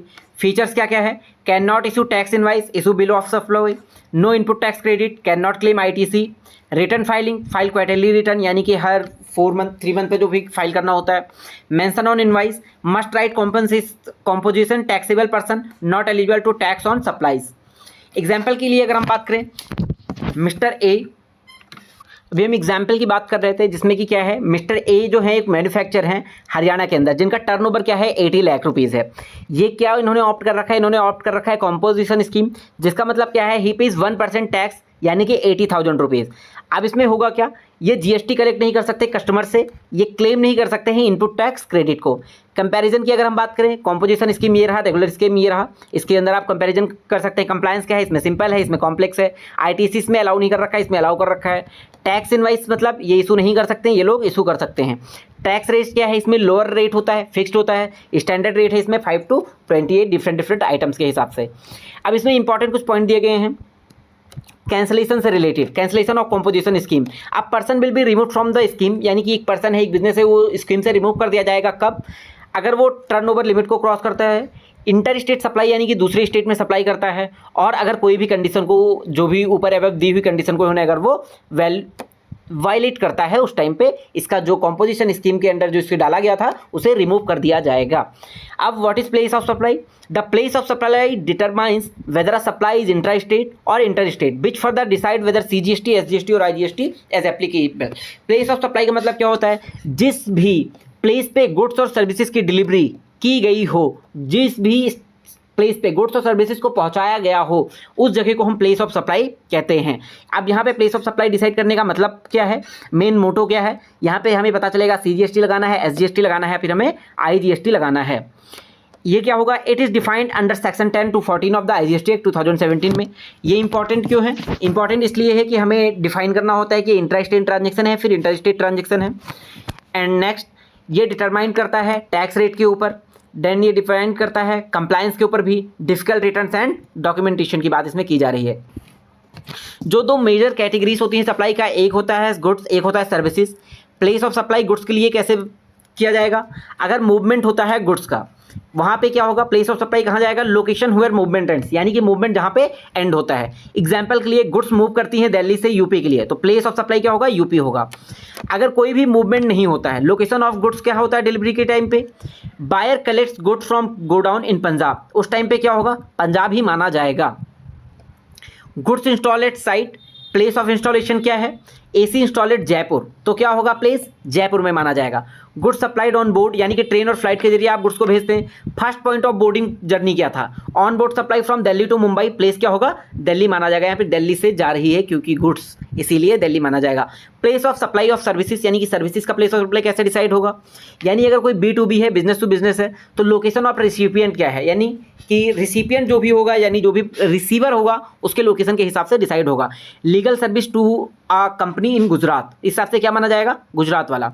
B2C है, बिजनेस टू कंज्यूमर है। Location if recipient if address is available, अगर लोकेशन जो रिसिपिएंट का है अगर एड्रेस उसका अवेलेबल होता है तो उस बेसिस पे उसी के हिसाब से ये माना जाएगा। Online course to customer in Kerala, तो क्या माना जाएगा, केरला के अंदर का माना जाएगा अगर उसका एड्रेस दे रखा है। इमूवेबल प्रॉपर्टी की बात करें, लोकेशन ऑफ द प्रॉपर्टी है, यानी कि अगर दिल्ली में कोई बिल्डिंग खरीद रहे हैं तो दिल्ली के अंदर की बात की जाएगी। इवेंट रिलेटेड है, एंट्री है, कोई ऑर्गेनाइजेशन है तो प्लेस ऑफ इवेंट कहाँ पे लेता है, मान लीजिए म्यूजिक कंसर्ट इन मुंबई है तो मुंबई के अंदर ही GST चार्ज किया जाएगा। ट्रेनिंग सर्विसेज की अगर हम बात करें, रजिस्टर्ड रिसिपिएंट्स है, लोकेशन अनरजिस्टर्ड है, लोकेशन प्रोवाइडर के हिसाब से माना जाएगा। मान लीजिए वर्कशॉप इन दिल्ली है, रजिस्टर्ड पर्सन फ्रॉम कोलकाता है, तो उसके बेस पे किया जाएगा। ट्रांसपोर्टेशन ऑफ गुड्स है, ये आप यहाँ पे पढ़ सकते हैं कि इसके रिलेटेड कैसे क्या चीज़ होगा। नेक्स्ट अगर हम बात करें, नेक्स्ट हमारे पास आता है आइदर पार्टी आउटसाइड इंडिया, यानी जब पार्टी आउटसाइड इंडिया होती है उस टाइम पे क्या है, जनरल रूल क्या कहता है, location of recipient of service, यानी कि जो भी रिसिपिएंट है जो भी सर्विस का, उसका लोकेशन के बेस पे जीएसटी रूल डिसाइड किया जाता है। परफॉर्मेंस बेस्ड सर्विस है, जहाँ पे परफॉर्म किया जाता है। इमूवेबल प्रॉपर्टी से रिलेटेड लोकेशन ऑफ प्रॉपर्टी के ऊपर दिया गया है। समरी दे रखा है यहाँ पे पूरा का पूरा जितना भी ऊपर मैंने आपको पढ़ा है, तो इसके लिए आप इसको देख सकते हैं, जिससे आपको ऊपर की जितनी भी कॉम्प्लिकेटेड चीज़ें हैं वो आपको समझ में आ जाएगा। नेक्स्ट हमारे पास आता है एग्जाम टिप के लिए। एग्जाम टिप के लिए यानी कि सिंपल चीज़ें याद करने के लिए, गुड्स के लिए क्या होगा, जहाँ पे उसका मूवमेंट और जहाँ पे उसका इंस्टॉलेशन हुआ है। सर्विसेज के लिए check if both parties are in India or not, हमें इंडिया चेक करना है, फॉरेन चेक करना है, उसके बेसिस पे डिसाइड होता। Place of supply, location of supplier हमेशा नहीं होता है, यानी कि मान लीजिए प्लेस ऑफ सप्लाई वहाँ पे है, लोकेशन ऑफ सप्लायर वहीं पे है, तो इसके बेसिस पे जीएसटी डिसाइड नहीं हो पाएगा ऑलवेज। टाइम ऑफ सप्लाई की अगर हम बात करें, the time of supply is the point in time when a supply is considered to have been made. It determines when GST becomes payable, when liability to pay GST arises, when to issue tax invoice. ये important क्या होता है, determine due to tax payment, important for filing returns and claiming AITC यानी कि input tax credit. Time of supply of goods, condition क्या है, time of supply इधर दे रखा है। Invoices issued within prescribe time, date of invoice के हिसाब से। Invoices not issued within prescribe time, date of delivery of goods के बेसिस पे। Neither invoice issued nor goods delivered, तो date on which payment is received के basis पे होगा। Example की अगर हम बात करें, गुड्स डिलीवर ऑन 5th में, इनवाइस इशूड ऑन 10th में। टाइम ऑफ सप्लाई क्या माना जाएगा, 5th में माना जाएगा, क्योंकि इनवाइस यहाँ पे इशू 5th में को कर दिया गया है। ये रहा time of supply for services की अगर हम बात करें, कंडीशन दे रखा है, टाइम ऑफ सप्लाई इधर दे रखा है, कंडीशन दे रखा है। Invoices issued within prescribe time, date of invoice के हिसाब से। Invoices not issued, date of completion of service के हिसाब से, या फिर पेमेंट जो भी जल्दी हुआ होगा। Example, service completed on 20 June, invoice issued on 25 जून, तो टाइम ऑफ सप्लाई क्या माना जाएगा, वो 25 जून माना जाएगा। वैल्यू ऑफ सप्लाई यानी कि जो कीमत है उसकी, जो लागत है वो क्या कितने बेसिस पे है उसके हिसाब से माना जाएगा। Value of supply is the transaction value, यानी कि कितने रुपीज़ की ट्रांजेक्शन हुई है, इसके बेसिस पे डिसाइड किया जाएगा। बेसिक रूल क्या कहता है, consider the price actually paid और पेएबल फॉर द सप्लाई, जितना भी पे किया गया हो फिर पे करना चाहता हो जो बायर होता है उसके हिसाब से। अगर include any amount charges by supplier to buyer, अगर कोई भी अमाउंट चार्ज किया जाता है सप्लायर के थ्रू बायर को, तो वो भी इंक्लूड किया जाएगा। एक्सक्लूड करेंगे जीएसटी वाले अमाउंट को। इंक्लूड इंसिडेंटल एक्सपेंसेस, टैक्सेस, फी, चार्जेस, अगर कोई भी बायर पे करता है सप्लायर को वो सारा इंक्लूडेड होगा। एक्सक्लूड क्या करेंगे, डिस्काउंट दिया जाएगा बिफोर टाइम ऑफ सप्लाई, अगर इनवाइस के अंदर दिखाएगा तभी इसको एक्सक्लूड किया जाएगा। एग्जाम्पल की अगर हम बात करें, इंक्लूड इन वैल्यू क्या है, एक्सप्लेनेशन इस साइड दिया गया है। Packing charges charge by supplier include किया जाएगा। Incidental expenses like transport, handling fees, ये सब भी। Subsidies link to price provided by government, ये सारी चीज़ें इसमें बात की जा रही है। Interest on delayed payment charge separately, इसको सेपरेटली चार्ज किया जाएगा। Examples of value exclusion, GST amount है, tax is calculated on value only. Trade discount है, सप्लाई के पहले, डिस्काउंट गिवन बिफोर सप्लाई के हिसाब से है। डिस्काउंट गिवन आफ्टर सप्लाई, ये क्या है, ये if notified in GST law के ऊपर होगा तभी उस पर जीएसटी लगाया जाएगा। समरी टेबल है, आप इसको पढ़ सकते हैं। अब हम बात करेंगे प्रैक्टिकल क्वेश्चंस के ऊपर, यानी कि कुछ क्वेश्चन है, कुछ कॉन्सेप्ट है यहाँ पे जिसके ऊपर से आप समझ सकते हैं। जितने भी हमने ये चैप्टर के अंदर यूनिट नंबर 2 पढ़ा है उसके बेसिस पे आप क्वेश्चन सॉल्व कर सकते हैं। तो मैं क्वेश्चन पढ़ देता हूँ, फिर मैं सॉल्यूशन पढ़ दूंगा, देन आप उसे समझ के कर लीजिएगा। Meghraj and company wishes to commence the business of supplying readymade garments within Punjab and in the neighboring states of Delhi and Haryana. Kindly state as to what is taxable event under GST and leviability of CGST, SGST, UTGST and IGST on the same. यानी कि solution की अगर हम बात करें, taxable event under SGST supply of goods और services और both. CGST and SGST, UTGST will be levied on intra-state supplies, IGST will be levied on inter-state supplies. Concept number 2 हमारे पास है, दामोदर प्राइवेट लिमिटेड रजिस्टर्ड कहाँ पे है, दिल्ली में, has transferred some goods to its branch registered in West Bengal. सबसे पहले ये क्या हो गया, ये हमारे पास आया है यहाँ पे इंटर स्टेट का concept. So that the goods can be sold from the branch, the goods have been transferred without any consideration, यानी कोई भी कंसिडरेशन नहीं दी गई है। तो हमने ऊपर पढ़ा था, अगर हम किसी एक एसेट को, जो ब्रांच का एसेट होता है, अगर हम किसी दूसरे ब्रांच में ट्रांसफर कर रहे होते हैं, अगर कोई भी कंसिडरेशन नहीं दी जा रही, फिर भी उसे हम सप्लाई के अंदर काउंट करेंगे। The company believe believes that the transaction undertaken by it does not qualify as supply as no consideration is involved, ascertain whether the transfer of goods by Damodar Private Limited to its branch office qualifies as supply। अब देखिए solution के हिसाब से as per schedule 1 supply of goods और services और both between related person or between distinct person as specified in section 25 when made in the course or furtherance of business is deemed as supply even if made without consideration। यहाँ पे क्या है, focus point क्या है, made without consideration, फिर भी उसे supply माना जाएगा।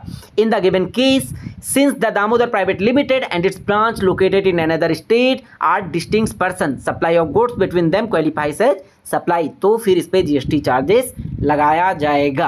इसी के हिसाब से मैंने थर्ड क्वेश्चन है, 4 है, 5 है, 6 है, आप इसको डिटेल में पढ़ सकते हैं और समझ सकते हैं। अगर कोई भी प्रॉब्लम हो किसी चीज़ से रिलेटेड तो आप कमेंट कर दीजिएगा। अगर मुझसे कोई मिस्टेक हुई हो इस वीडियो के अंदर तो आप कमेंट कर दीजिएगा, मैं उसे रेक्टिफाई करूँगा, मैं उसे इंप्रूव करूँगा और अपना फीडबैक जरूर दे दीजिएगा। और मैं यूनिट नंबर 3, 4, 5 ऐसे ही अपलोड कर दूँगा, उसमें कुछ बेसिक क्वेश्चन मैं ऐड करूँगा जिसकी वजह से आपकी प्रैक्टिस अच्छी हो पाए। और अगर आप एग्जाम में अच्छे मार्क्स स्कोर करना चाहते हैं तो आप वीडियोस देखिए, नोट्स पढ़िए, लेकिन साथ में आप प्लीज़ कम से कम 10 to 15 क्वेश्चन हर यूनिट के सॉल्व कर लीजिए, क्योंकि बहुत सारे यूनिट ऐसे हैं जीएसटी के अंदर जिसमें से आपसे केवल प्रैक्टिकल क्वेश्चन ही पूछे जाएंगे। तो इसी के साथ अब हम मिलते हैं नेक्स्ट वीडियो में यूनिट नंबर 3 में, जिसमें हम कंप्लीट करेंगे देन यूनिट नंबर 3, 4 एंड 5। और अगर आप सभी को नोट चाहिए तो मेरा टेलीग्राम चैनल ज्वाइन करिएगा और चैनल को सब्सक्राइब करिएगा प्लीज़, और अपना फीडबैक जरूर डालिएगा और चैनल को सब्सक्राइब कर दीजिएगा प्लीज़।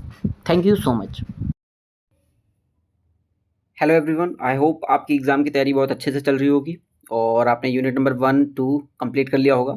और इस वीडियो में मैं बात करूंगा यूनिट नंबर 3 के बारे में। मैं सारे के सारे कॉन्सेप्ट एक्सप्लेन करूंगा आपको। तो सबसे पहले हम जानते हैं सिलेबस के बारे में।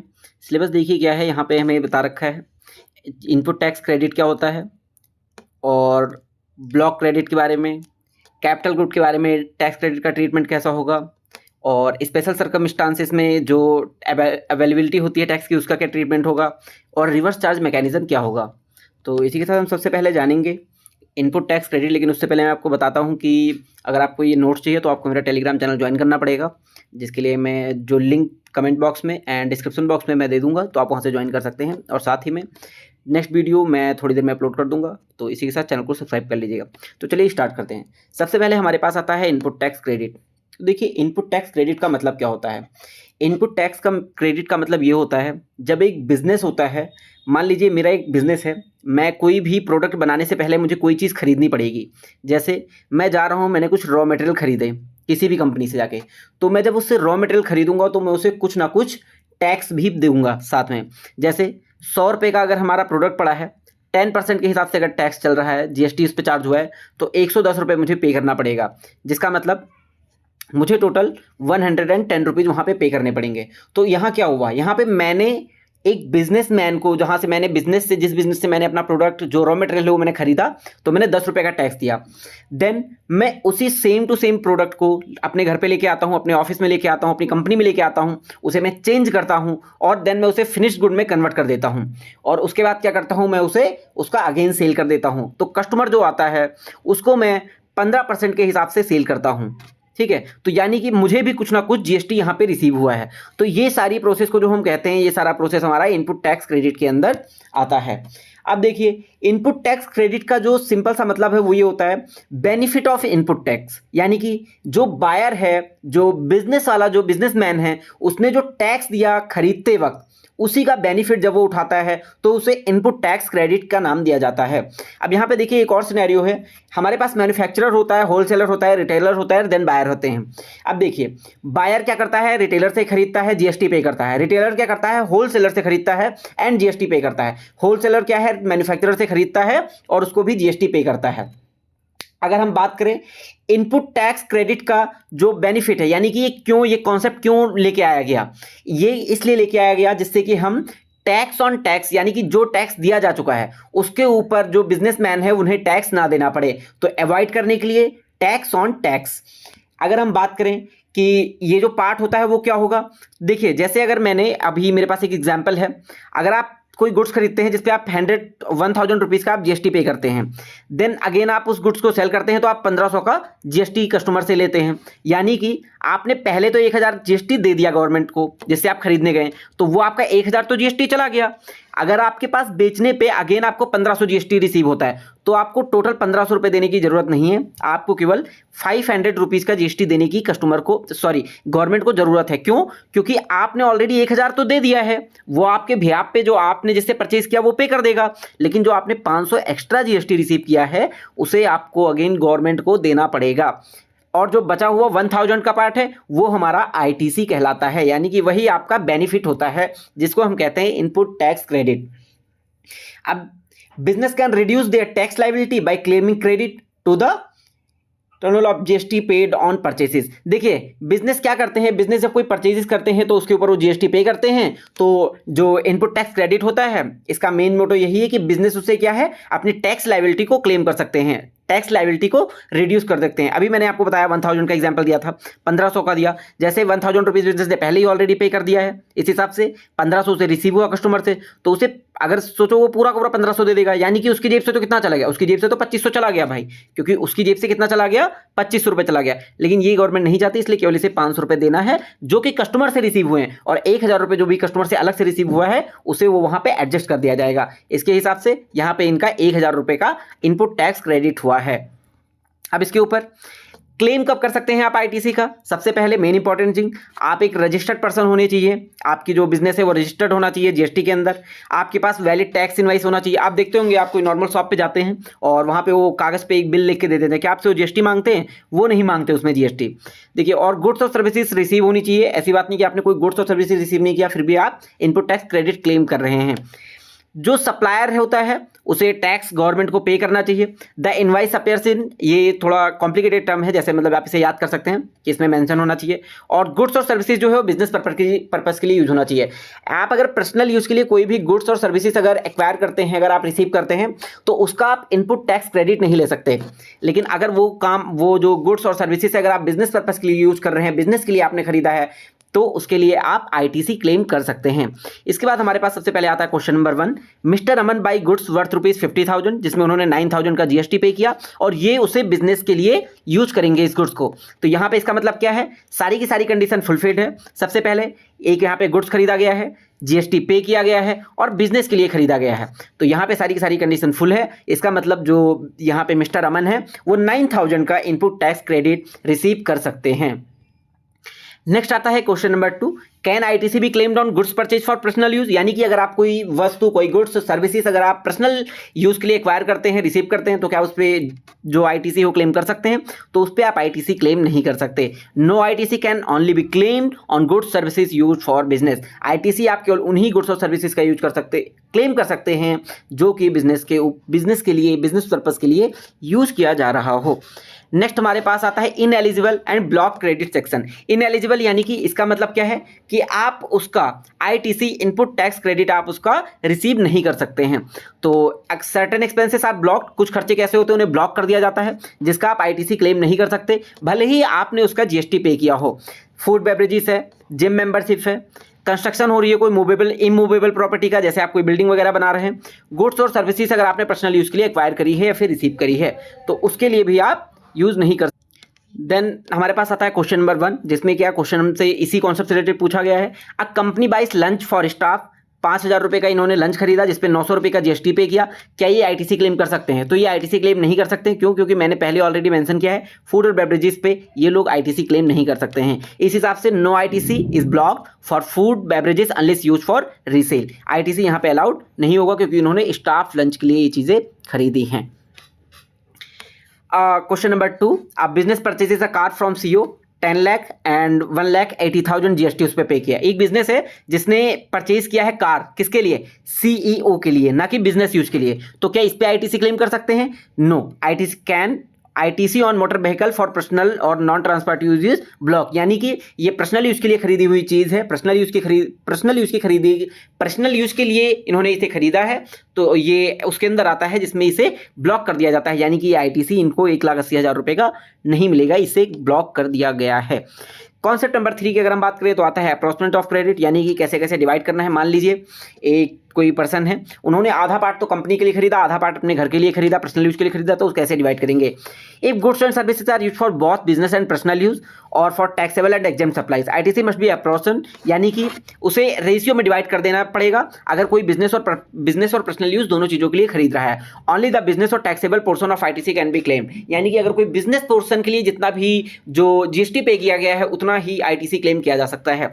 जैसे हमारे पास यहाँ पे 100 रुपये हैं, इसमें से 40 रुपये का जो जीएसटी दिया गया था वो पर्सनल यूज़ के लिए दिया गया था, 60 रुपीज़ का जो जीएसटी दिया गया था वो बिजनेस यूज़ के लिए दिया गया था। इस हिसाब से यहाँ पे केवल 60 रुपीज़ का ही इनको आईटीसी इनपुट टैक्स क्रेडिट मिलेगा। क्वेश्चन नंबर 1 की अगर हम बात करें, Mister Ravi uses a mobile connecting costing ₹1000 plus 180 GST, जिसमें से क्या करते हैं, मिस्टर रवि क्या है, एक पर्सन है जिन्होंने 1000 रुपये का एक मोबाइल कनेक्शन खरीदा और 180 रुपये इन्होंने जीएसटी पे करा, जिसमें से 50% क्या है वो बिजनेस के लिए यूज़ करते हैं, इसका मतलब 50% पर्सनल यूज़ के लिए हो गया। तो जो जीएसटी 180 का है इसको भी हमें बराबर डिवाइड करना पड़ेगा 90 के उसमें, जिससे कि क्या होगा, जो 90 रुपीज़ है उसी का ये इनपुट टैक्स क्रेडिट क्लेम कर सकते हैं। नेक्स्ट हमारे पास आएगा question number 2, a company uses raw material worth ₹2 lakh plus 36,000 GST for making both taxable and exempt good. अब देखिए एग्जेम्प्ट गुड के ऊपर भी आप आईटीसी क्लेम नहीं कर सकते हैं, तो इसका मतलब ये है कि यहाँ पे जो वर्थ 2 लाख रुपए का जो रॉ मटेरियल खरीदा गया जिससे 36,000 रुपये का जीएसटी पे किया गया है, यानी कि 18,000 और 18,000 इसमें है क्योंकि ये 50% हो जाएगा, ये हमारा 50% हो जाएगा। तो इसके लिए जितना भी जो रॉ मटेरियल हमारा खरीदा गया है जो टैक्सेबल है और एग्जेम्प्ट गुड को हटा के जो टैक्सेबल वाला पार्ट बचा है 18% के हिसाब से, उसे हमें 18,000 रुपीज़ जो बचा हुआ है उसी का जो पर्सन है वो इनपुट टैक्स क्रेडिट क्लेम कर सकता है, ना कि वो वाला पार्ट जो कि एग्जेम्प्ट गुड के अंदर आता है। एक बार मैं क्वेश्चन अगेन समझा देता हूँ। जो हमारा क्वेश्चन नंबर 2 है इसमें क्या बताया गया है कि एक कंपनी है जो रॉ मटेरियल खरीदती है 2 लाख रुपये का, ठीक है, और 36,000 रुपये का वो जीएसटी पे करती है। इस हिसाब से यहाँ पे जो इनपुट टैक्स क्रेडिट जो कहाँ कितना यूज़ कर सकते हैं ये यहाँ पे 36 की अगर हम बात करें तो 50-50 यहाँ पे डिवाइड किया गया, यानी कि ये जो 50% वाला पार्ट है, यहाँ पे 50% वाला जो पार्ट है इसमें से एक एग्जेम्प्ट वाला पार्ट है, तो जो 50% का बचा हुआ पार्ट है जो कि टैक्सेबल है उसी का हम इनपुट टैक्स क्रेडिट क्लेम कर सकते हैं। नेक्स्ट आता है ITC on capital goods. Capital goods के ऊपर इनपुट टैक्स क्रेडिट कैसे क्लेम किया जा सकता है, इसके ऊपर यहाँ पे कुछ चीज़ें दी गई हैं। Capital goods are goods used in the business for a long term. Capital goods कौन से गुड्स होते हैं, वो गुड्स होते हैं जो कि बिजनेस के अंदर लॉन्ग टर्म के लिए यूज़ किए जाते हैं, यानी more than 1 year. ITC on capital goods is allowed. ITC जो यानी कि इनपुट टैक्स क्रेडिट है वो कैपिटल गुड्स के लिए अलाउ किया जाता है तभी के लिए अगर वो बिजनेस पर्पस के लिए यूज़ किया जा रहा है, ना कि कंस्ट्रक्शन और पर्सनल पर्पस के लिए यूज़ किया जा रहा है। क्वेश्चन नंबर 1 की अगर हम बात करें, अब machine is purchase for ₹5 lakh जिसमें 90,000 रुपये जीएसटी पे किया गया बिजनेस पर्पस के लिए, तो क्या वो एलिजिबल रहेंगे? Yes, since it is for business then 90,000 can be claimed as input tax credit. Question number 2 की अगर हम बात करें, एक printer is bought for home, यानी कि एक प्रिंटर है जिसे घर के लिए खरीदा गया है और उसमें 10,000 रुपीज़ का प्रिंटर है, 1,800 रुपये का जीएसटी पे किया गया है, तो क्या आईटीसी क्लेम किया जा सकता है? Solution, no it's not, it's for personal use, यानी कि ये पर्सनल यूज़ के लिए खरीदा गया है तो इसके लिए 1,800 रुपये का ये आईटीसी क्लेम नहीं कर सकते हैं। नेक्स्ट कॉन्सेप्ट नंबर 5 है स्पेशल सिचुएशंस है, जिसमें आईटीसी के बारे में डिटेल दी गई है, यानी कि आईटीसी कुछ ऐसी स्पेशल सिचुएशंस है उनके टाइम पे भी हम क्लेम कर सकते हैं। देखिए अगर कोई पर्सन है वो रजिस्ट्रेशन करवा लेता है विथिन 30 डेज तो उसका भी आईटीसी अलाउड हो जाएगा स्टॉक के ऊपर। वॉलंटरी रजिस्ट्रेशन अगर होता है तो उसके लिए भी आईटीसी अलाउड हो जाएगा स्टॉक के ऊपर। चेंजेस फ्रॉम कॉम्पोजिशन, कोई कॉम्पोजिशन स्कीम में था उसे रेगुलर में उसमें चेंज करवा लिया तो आईटीसी अलाउड हो जाएगा स्टॉक के ऊपर और कैपिटल गुड्स के ऊपर।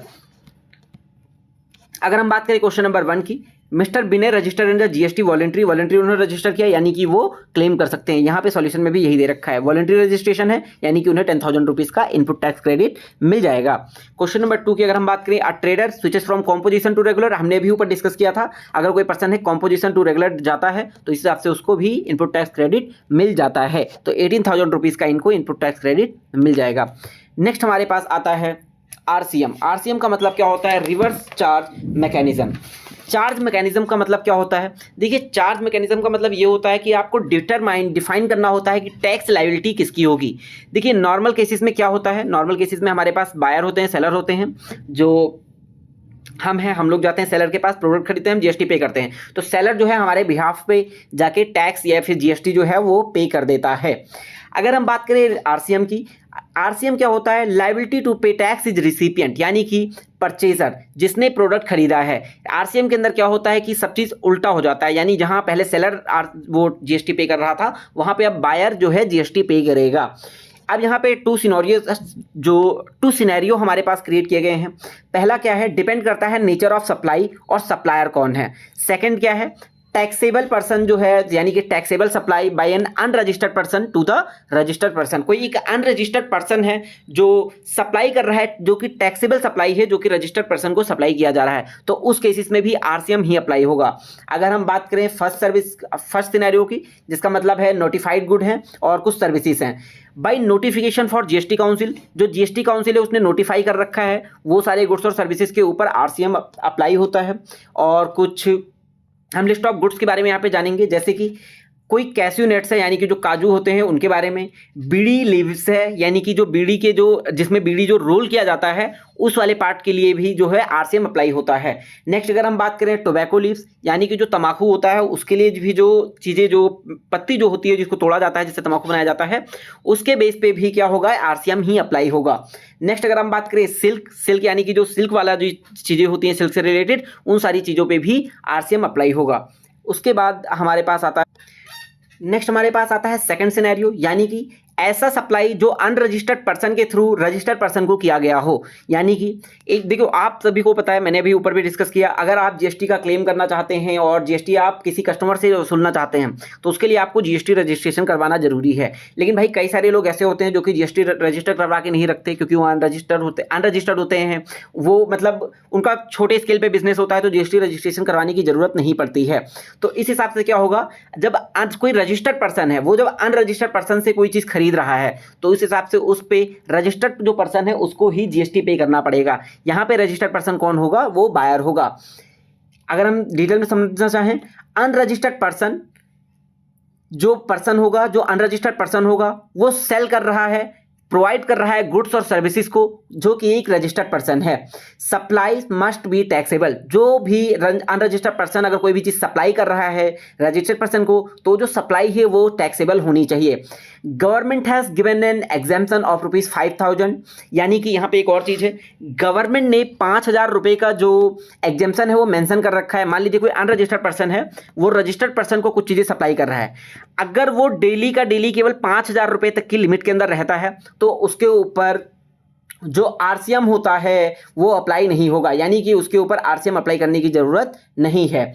पर डे 5,000 रुपये तक ही होना चाहिए। ऐसा नहीं है कि ए 5,000 का कर रहा है, बी 5,000 का कर रहा है, सी का 5,000 का कर रहा है, ऐसा होगा तो फिर वो आरसीएम उसके ऊपर चार्ज होने लग जाएगा।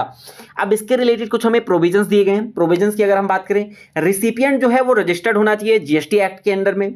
Not eligible for composition scheme, अगर कोई पर्सन जो है कॉम्पोजिशन स्कीम के अंदर है वो इस चीज के लिए एलिजिबल नहीं है। ITC on RCM tax amounts can only claim bye recipient, जो इनपुट टैक्स क्रेडिट होता है। अब देखिए, जो टैक्स भरेगा वही टैक्स क्लेम करेगा। इस हिसाब से जो इनपुट टैक्स क्रेडिट है वो जो रिसिपिएंट है जिसने पे किया है सेलर के बिहाफ पे, वही जाके इनपुट टैक्स क्रेडिट क्लेम करेगा। नेक्स्ट प्रोविजन हमारे पास आता है, supplier must mention on the invoice, यानी कि जो सप्लायर है उसे अपने इनवॉइस पे मेंशन करना इंपॉर्टेंट है कि ये जो गुड्स और सर्विसेज की ट्रांजैक्शन हुई है ये अंडर आरसीएम हुई है, यानी रिवर्स चार्ज मैकेनिज्म के थ्रू। यहीं पे जो हमारा रिसिपिएंट है उसको भी ये चीज मेंशन करना इंपॉर्टेंट हो जाता है कि ये जो गुड्स और सर्विसेज की ट्रांजैक्शन हुई है, जो मैं टैक्स फिल कर रहा हूं, ये मैं अंडर आरसीएम फिल करने जा रहा हूं, आरसीएम के तहत मैं ये जीएसटी पे कर रहा हूं। नेक्स्ट अगर हम बात करें क्वेश्चन नंबर 1 के पास, हमारे पास आते हैं question number 1, a company receives a legal services worth ₹40,000, GST के ऊपर 18% है, तो हमें इस पे आरसीएम और आईटीसी क्लेम करना है, कैलकुलेट करना है। तो हमारे पास जीएसटी क्या है 40,000 रुपये पे, अगर हम 18% कैलकुलेट करेंगे तो 7200 आ जाएगा। जीएसटी पेबल कितना है 7200, और आईटीसी क्या होगा 7200 ही होगा। क्वेश्चन नंबर 2 की अगर हम बात करें, आप business purchase goods worth ₹30,000 from N unregistered dealer, एक बिजनेस है जो कि गुड्स जो है 30,000 रुपये का एक अनरजिस्टर्ड डीलर से खरीदता है। अब देखिए यहाँ पे मेंशन किया गया है क्या, अंडर नोटिफाइड रिवर्स चार्ज, यानी कि गवर्नमेंट ने नोटिफाई कर रखा है कि रिवर्स चार्ज मैकेनिज्म के थ्रू ही इसका डीलिंग होगा। तो इस हिसाब से जीएसटी 18% है, तो कौन पे करेगा टैक्स को? The buyer pays GST under RCM, यानी कि जो बायर है वो जीएसटी पे करेगा अंडर आरसीएम। जीएसटी कितना 30,000 रुपीज का 18%, ₹5400 आएगा, 5400। तो जीएसटी जो है वो ₹5400 का है और आईटीसी जो है वो ₹5400 का अवेलेबल होगा। और यहाँ पे जानने के लिए ये इंपॉर्टेंट है कि जो इनपुट टैक्स क्रेडिट है वो केवल और केवल वही पर्सन अब इनपुट टैक्स क्रेडिट के लिए एलिजिबल होगा जिसने वो टैक्स पे किया होगा। तो यहाँ पे टैक्स कौन पे कर रहा है? जो हमारा बायर है, जो हमारा रजिस्टर्ड डीलर है, वो जाके टैक्स पे करके आ रहा है। तो इस हिसाब से रजिस्टर्ड डीलर जो होगा वही जाके इनपुट टैक्स क्रेडिट का बेनिफिट ले सकता है। तो इसी के साथ मैंने कुछ थ्योरी बेस्ड क्वेश्चन ऐड करे हैं इसमें। Define input tax credit, explain block credit under section 17 और subsection 5 with examples, what is reverse charge mechanism. Practical based question भी हैं, ये इसे आप सॉल्व कर लीजिएगा तो इस हिसाब से आपको समझ में आ जाएगा। मैं आपको वीडियो में दिखा रहा हूँ, आप इसका स्क्रीनशॉट भी ले सकते हैं, तो ले लीजिए। और मैं इसका पीडीएफ जो अपने टेलीग्राम चैनल पे अपलोड कर दूंगा, तो आप वहाँ से भी जाके ये जो नोट्स है उसे आप डाउनलोड करके आप प्रैक्टिस कर सकते हैं क्वेश्चंस और इसके सॉल्यूशंस की। तो इसी के साथ हमारा यूनिट नंबर 3 जो है वो क्लियरली कंप्लीट हो गया है। थोड़ी देर में मैं यूनिट नंबर 4 अपलोड कर दूंगा। Thank you so much. Hello everyone, I hope आपने यूनिट नंबर 3 की वीडियो देख ली होगी और इस वीडियो में हम बात करेंगे यूनिट नंबर 4 के बारे में, जो कि बहुत ज़्यादा इजी यूनिट है और इसमें आपके पास जो याद करने का कंटेंट है वो थोड़ा ज़्यादा रहेगा, यानी आपको याद करना पड़ेगा काफ़ी सारी चीज़ें। तो सबसे पहले हम बात करेंगे कि टैक्स इनवाइस क्या होता है। A tax invoice is a document issued by a registered seller to the buyer. जैसे आप देखते होंगे जब आप किसी के पास किसी दुकान पे आप सामान लेने जाते होंगे तो आपको वहाँ पे एक इनवाइस यानी कि आपको यहाँ पे बिल दिया जाता होगा, जिसमें सारी चीज़ें मेंशन होती होगी कि आपके पास कितना % टैक्स लग रहा है, कितने रुपए का वो चीज़ है, किसको आपका कई बार उसमें फ़ोन नंबर एडेड रहता है, समटाइम आपका नाम भी लिखा हुआ रहता है। तो ऐसे ही जो टैक्स इनवाइस होता है वो क्या होता है, एक डॉक्यूमेंट होता है जो कि इशू किया जाता है रजिस्टर्ड जो सेलर होता है वो इशू करता है बायर को, जिसके अंदर डिटेल होती है गुड्स और सर्विसेज की, जिसके अंदर टैक्स जितना चार्ज किया जा रहा है वो मेंशन होता है एंड साथ में उसमें मेंशन किया जाता है जो टोटल अमाउंट पेएबल है, यानी कि टैक्स के साथ जितना भी अमाउंट पे करना है वो उसमें मेंशन किया जाता है। नेक्स्ट हमारे पास आता है it serves as a proof of taxable supply. देखो ये इशू क्यों किया जाता है, ये एक प्रूफ होता है कि ये जो सप्लाई आपके पास की जा रही है टैक्सेबल सप्लाई है, यानी कि ये वाला गुड्स और सर्विसेज जो है जो हम आपको सप्लाई कर रहे हैं वो टैक्स के अंदर आता है। And is issued by the buyer, ये बायर को इशू किया जाता है जिससे कि वो जो इनपुट टैक्स क्रेडिट का बेनिफिट है वो ले सके। एसेंशियल्स ऑफ जो हमारा टैक्स इनवाइस है उसके अंदर कौन कौन सी चीज़ें होनी चाहिए, क्या क्या चीज़ें मेंशन करी जानी चाहिए, ये इसमें लिखा हुआ है। According to Indian GST law a valid tax invoice should include, एक जो इंडियन जीएसटी लॉ दिया गया है उसके हिसाब से ये सारे के सारे कंटेंट उसमें ऐड हुए होने चाहिए। इनवाइस नंबर है, डेट ऑफ इशू है, सप्लायर की डिटेल्स, उसका जीएसटी नंबर, रिसिपिएंट का डिटेल, जो HSN या फिर SSC कोड है यानी कि गुड्स और सर्विसेज के लिए उसकी detail, description of goods, quantity कितनी है, यूनिट कितना है, रेट कितना है, अमाउंट कितना है, टैक्स रेट कौन सा लगाया जा रहा है, CGST, SGST, IGST, UTGST, total amount कितना हो रहा है, टोटल वैल्यू कितनी हो रही है टैक्स के साथ, उसके बाद सिग्नेचर होना चाहिए जो भी सप्लायर है उसका। अब यहाँ पे मैंने आपको सैंपल भी दिखा रखा है, आप सैंपल में देख सकते हैं कि कैसा होता है टैक्स इनवाइस। क्या होता है यहाँ पे, सबसे पहले कंपनी का नाम दे रखा है, उसके बाद हमारे पास यहाँ पे GSTN नंबर दे रखा है, टैक्स इनवाइस नंबर दे रखा है, डेट दे रखी है, किसको इशू किया जा रहा है, ABC ट्रेडर्स को दिया जा रहा है, उनकी सारी डिटेल्स दे रखी है, डिस्क्रिप्शन दे रखा है कि क्या बेचा जा रहा है, क्वांटिटी दे रखा है, रेट दे रखा है, अमाउंट दे रखा है, GST कितने % चार्ज किया गया है और जितना GST बना है ये दे रखा है। उसके बाद हमें बताया गया है टोटल अमाउंट कितना हो रहा है। नेक्स्ट हमारे पास आता है why is tax invoice important. तो टैक्स इनवाइस इंपॉर्टेंट क्यों होता है, सबसे पहले बिजनेस के लिए क्यों होता है, ये टैक्स कंप्लायंस को यानी कि रूल्स और रेगुलेशन जो बनाए हुए हैं हमारी गवर्नमेंट ने, जो हमारे एक्ट में GST एक्ट में दिया हुआ है उसको फॉलो करने में हेल्प करता है और ये ट्रांसपेरेंसी दिखाता है between buyer, seller and the government. Next ये अलाउ करता है, allow buyers to claim input tax credit, buyer इसी एविडेंस के बेस पे ही जो इनपुट टैक्स का जो बेनिफिट होता है उसे क्लेम कर पाता है।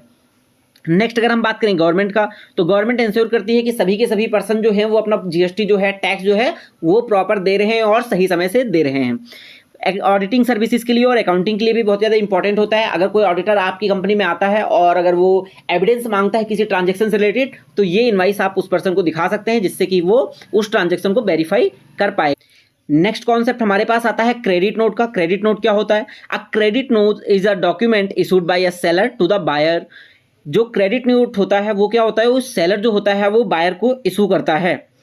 ये कब किया जाता है, जब कोई जो जैसे सबसे पहले तो क्या होता है, इनवाइस जनरेट होता है। मान लीजिए मैं क्या हूँ, मैं बायर हूँ और सामने वाला पर्सन सेलर है। मैं सेलर के पास जाता हूँ, मैंने 1000 रुपये का कोई चीज़ खरीदा। अब उसके बाद क्या होगा, उसने तो इनवाइस जनरेट कर दिया। मान लो मैंने उस जो सेलर है उन्होंने कुछ प्रोडक्ट जो है मुझे डिफेक्टिव भेजे, तो मैं क्या करूँगा, मैं उस प्रोडक्ट जो मेरे पास प्रोडक्ट आए हुए मैं उन्हें वापस रिटर्न करूँगा, तो मुझे उनसे पैसे तो चाहिए होंगे। तो इन्हीं सब बेसिस पे जो कॉन्सेप्ट राइज होता है वो हमारे पास क्रेडिट नोट का राइज होता है।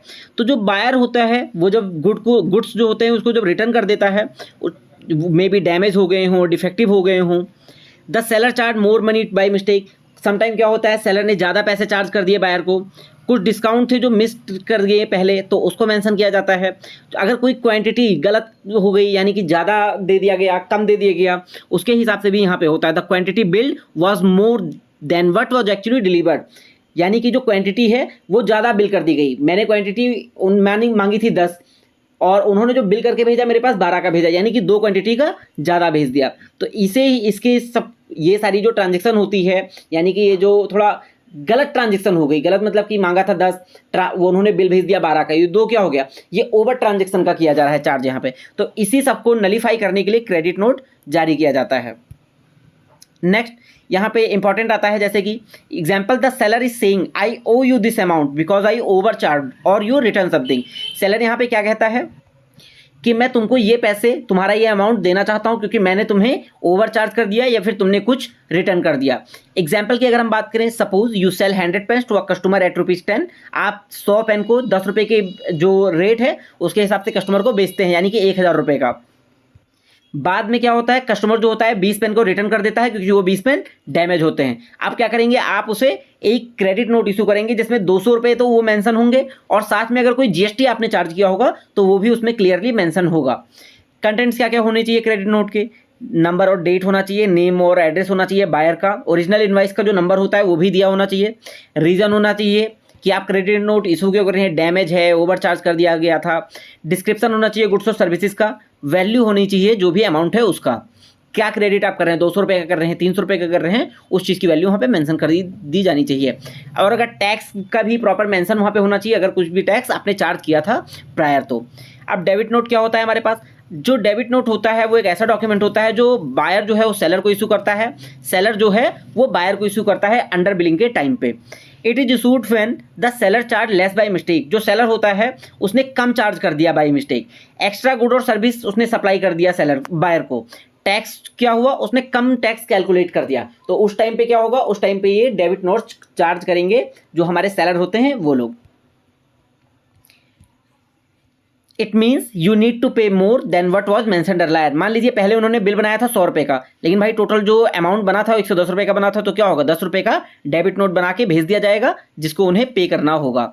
नेक्स्ट हमारे पास आता है example, you sell 100 pens at 10 each but bill only 80 pens, यानी कि 800 रुपीज़ का आपने उनको सेल किया। आपने बाद में रियलाइज़ किया कि 20 पेन लेफ्ट हो गए, यानी कि 20 पेन का आपने बिलिंग नहीं किया है। इस हिसाब से क्या होगा, जो एक डेबिट नोट तैयार किया जाएगा 200 रुपये का, और अगर टैक्स लगाना होगा तो उस पर टैक्स लगाया जाएगा। अगर आपने अर्लायर कोई इससे पहले टैक्स लगाया था उस वाले बिल पे, तो अब इसके कंटेंट्स क्या क्या होते हैं, सेम चीज़ होती है, एड्रेस होगा बायर सेलर का, ओरिजिनल इनवॉइस नंबर होगा, रीजन होगा और सारी चीज़ें होगी। और टैक्स अगर होगा पहले अगर आपने लगाया होगा तो आपको इसमें टैक्स भी मेंशन करना जरूरी है। नेक्स्ट हमारे पास आता है difference between credit note and debit note. इसे आप पढ़ सकते हैं, इसे आपको समझ में आ जाएगा अच्छे से। अब देखिए इंपॉर्टेंस क्या है जीएसटी के अंदर क्रेडिट नोट और डेबिट नोट का। बहुत credit and debit note are legal document. सबसे पहले तो ये लीगल डॉक्यूमेंट है, यानी कि आप इसे कहीं पे भी एक प्रूफ की तरह यूज कर सकते हैं। दे हेल्प करेक्ट मिस्टेक और द चार्जेस। ये क्या है, अगर एक बार आपने ओरिजिनल इनवाइस जनरेट कर दिया तो आप बार बार इनवाइस तो जनरेट नहीं करेंगे, लेकिन उसी को क्या है रेक्टिफाई करने के लिए आप इसका यूज कर सकते हैं। These notes must be reported in monthly GST return. ये सारे के सारे जो नोट्स हैं उसे आपको आपका जीएसटी रिटर्न जो आप फाइल करते हैं तो उसे आपको मेंशन करना जरूरी है। ये क्या करते हैं, ये लायबिलिटी को एडजस्ट करते हैं, जिसकी वजह से क्या होता है जीएसटी पेएबल जो होता है वो इंक्रीज और डिक्रीज हो जाता है। दे हेल्प की प्रॉपर रिकॉर्ड। ये प्रॉपर रिकॉर्ड करने में भी हेल्पफुल होते हैं, बायर के लिए भी और सेलर के लिए। बायर के लिए कि उन्होंने कितने का सामान खरीदा, सेलर के लिए कि उन्होंने कितने का सामान बेचा। नेक्स्ट हमारे पास आता है ई वे बिल। ई वे बिल क्या होता है, सबसे पहले an e way bill is an online document that is required for the movement of goods. तो ई वे बिल क्या होता है? ई वे बिल एक इलेक्ट्रॉनिक फॉर्म ऑफ बिल होता है, एक ऑनलाइन डॉक्यूमेंट होता है जो कि रिक्वायर्ड है, जो कि जरूरी है एक गुड्स का मूवमेंट करवाने के लिए इधर से उधर, एक जगह से दूसरी जगह अगर कोई भी गुड्स का मूवमेंट हो रहा है तो उसमें क्या होगा, उसमें आपको ई वे बिल की जरूरत पड़ेगी। जैसे आप किसी ट्रेन पे जा रहे हैं, किसी आप ट्रेन में सफर कर रहे हैं तो उस टाइम पे आपको टिकट शो करना होता है कि आप एक जगह से दूसरी जगह जा रहे हैं, जो आप जा रहे हैं वो पर्सन वैलिड है, पर्सन के बारे में सब चीज़ होती है, तो वैसे ही यहाँ पे भी शो करना जरूरी है। क्या होगा इसमें, either with in a state, यानी कि अगर आप एक स्टेट में ट्रांसफर कर रहे हैं तो भी दिखाना होगा, अगर आप अदर स्टेट में ट्रांसफर कर रहे हैं तो भी दिखाना होगा। लेकिन इसमें इंपॉर्टेंट क्या होता है, जो वैल्यू है, जो गुड्स और सर्विसेज की वैल्यू है, यानी कि गुड्स की जो वैल्यू है वो 50,000 से ज़्यादा होना चाहिए। It is generated on the GST portal. ये क्या जनरेट होता है, जीएसटी पोर्टल पे जनरेट किया जाता है गुड्स के ट्रांसपोर्ट होने से पहले। Why is an e way bill important, e way bill important क्या है, ये टैक्स कंप्लायंस को फॉलो करवाने में हेल्प करता है, गवर्नमेंट को दिखाता है कि भाई जो गुड्स का मूवमेंट है वो कहाँ से कहाँ तक हो रहा है और टैक्स का कोई इवेजन तो नहीं कर रहा है, यानी कोई ऐसा तो नहीं कर रहा है टैक्स की चोरी हो रही हो। एक्ट एज प्रूफ, यानी कि ये प्रूफ की तरह भी एक्ट करता है। आप रास्ते में जा रहे हैं, आपको किसी गवर्नमेंट ऑथोराइज्ड पर्सन ने आपको पकड़ा, रोका और उन्होंने आपसे पूछा भाई आप ये क्या चीज़ लेके जा रहे हैं, आपके पास अगर वो बिल है तो आप उसे दिखा सकते हैं। तो इससे क्या होगा आपके ऊपर, मतलब ऐसे ये हेल्पफुल होता है ट्रांसपोर्टेशन के लिए और बायर और सेलर दोनों के लिए और साथ में गवर्नमेंट के लिए भी। Why is an e way bill required, e way bill required क्यों होता है, value of good when is an e way bill required, यानी कि जो ई वे बिल हमारा होता है वो रिक्वायर्ड कब कब होता है।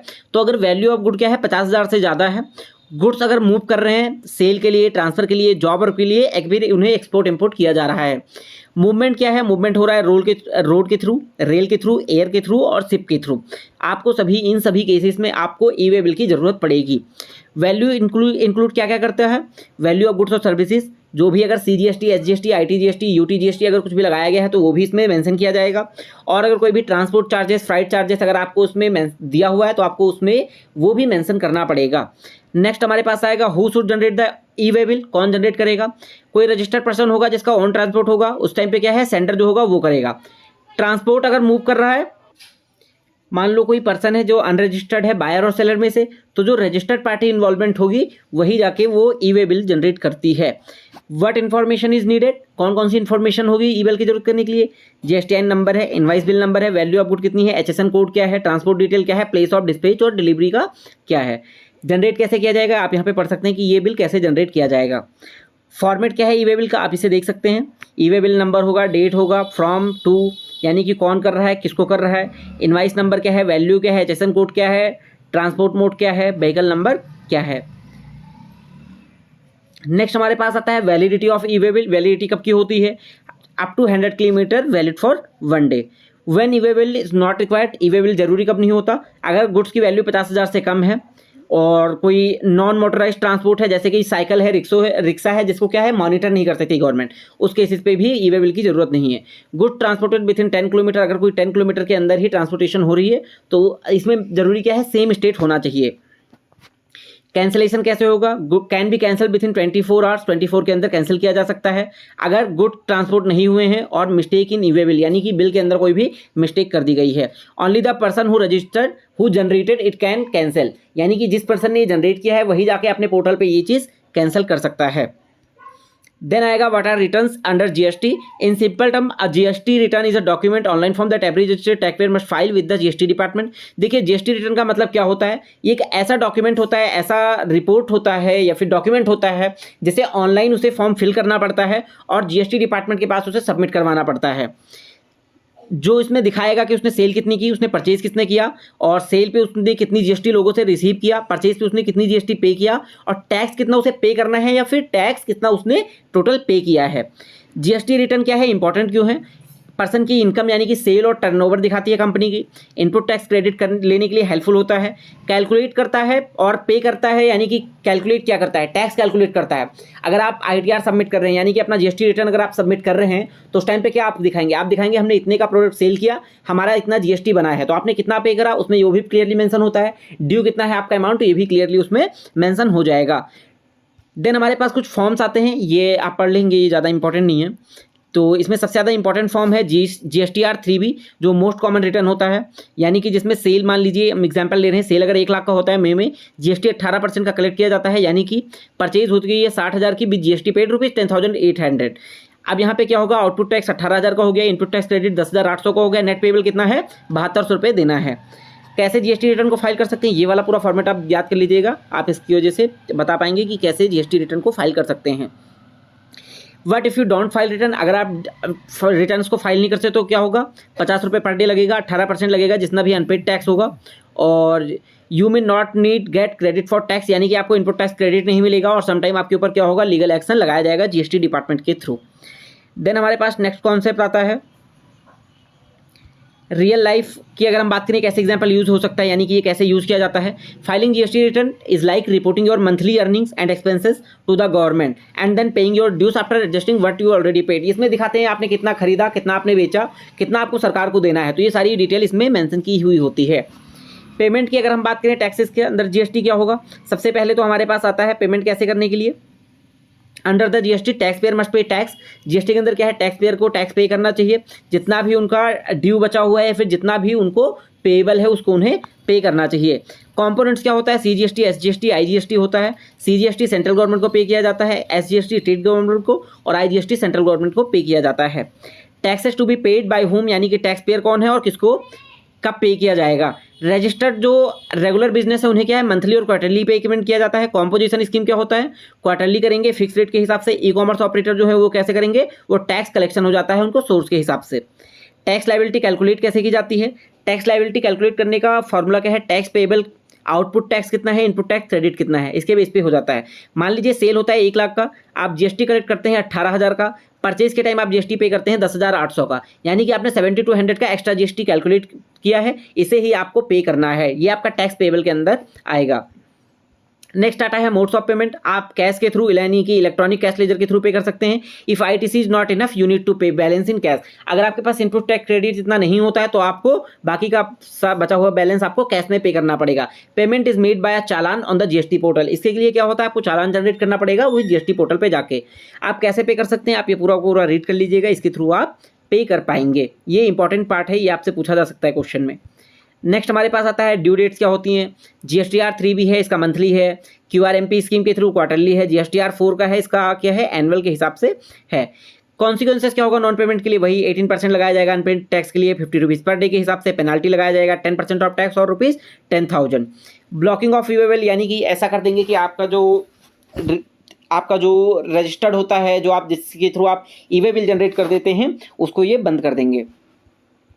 नेक्स्ट अगर हम बात करें taxability of e commerce under GST, e commerce के थ्रू क्या होता है, यानी कि जो ई कॉमर्स वाले जो हमारे जितने भी ई कॉमर्स के ऐप हैं वो अपना टैक्स कैसे फिल करते हैं और अपना टैक्स कैसे देते हैं गवर्नमेंट को, उसके बारे में यहाँ पे बात की जा रही है। सबसे पहले बताते हैं ई कॉमर्स ऑपरेटर को कौन होते हैं। कोई भी अगर बाइंग और सेलिंग की जो प्रोसेस है अगर वो ऑनलाइन मोड में चल रही है, यानी कि ऑनलाइन स्टोर से अगर वो चल रही है, तो वो सारे के सारे लोग ई कॉमर्स ऑपरेटर कहलाते हैं। Example Amazon, Flipkart, Swiggy, Zomato, Myntra, Meesho और भी कई सारे ऐप हैं, जिसमें क्या होता है 2 पार्टीज़ का इन्वॉल्वमेंट होता है। ई कॉमर्स में सेलर का होता है जो सप्लाई करती है गुड और सर्विसेज को, ई कॉमर्स ऑपरेटर होते हैं जो क्या करते हैं, जो सेल और रिसीव की पेमेंट को फैसिलिटेट करते हैं। How is tax collected, tax कैसे कलेक्ट किया जाता है, 2 तरीके हैं। पहले टैक्स कलेक्टेड सोर्स, यानी कि ई कॉमर्स ऑपरेटर जो होते हैं वो कलेक्ट करते हैं टैक्स को, जितने भी सेलर होते हैं उनसे फिक्स डे पे जाके जो सेलर लोग होते हैं उनसे जाके वो टैक्स कलेक्ट कर दिया जाता है। Detail applicable to Amazon, Flipkart हैं। रेट क्या लगता है 1% के हिसाब से किस वैल्यू पे जितना भी उन्होंने सेल किया है। Due to date deposit 10th होती है हर नेक्स्ट मंथ की। रिटर्न फाइल्ड इन जीएसटीआर 8 जो होता है फॉर्म यूज़ किया जाता है। नेक्स्ट अगर हम बात करें compulsory registration for seller on e commerce, any person selling goods through in e commerce, यानी कि अगर कोई भी पर्सन है जो सेलिंग कर रहा है ई कॉमर्स के थ्रू, इसको रजिस्टर करना जरूरी है।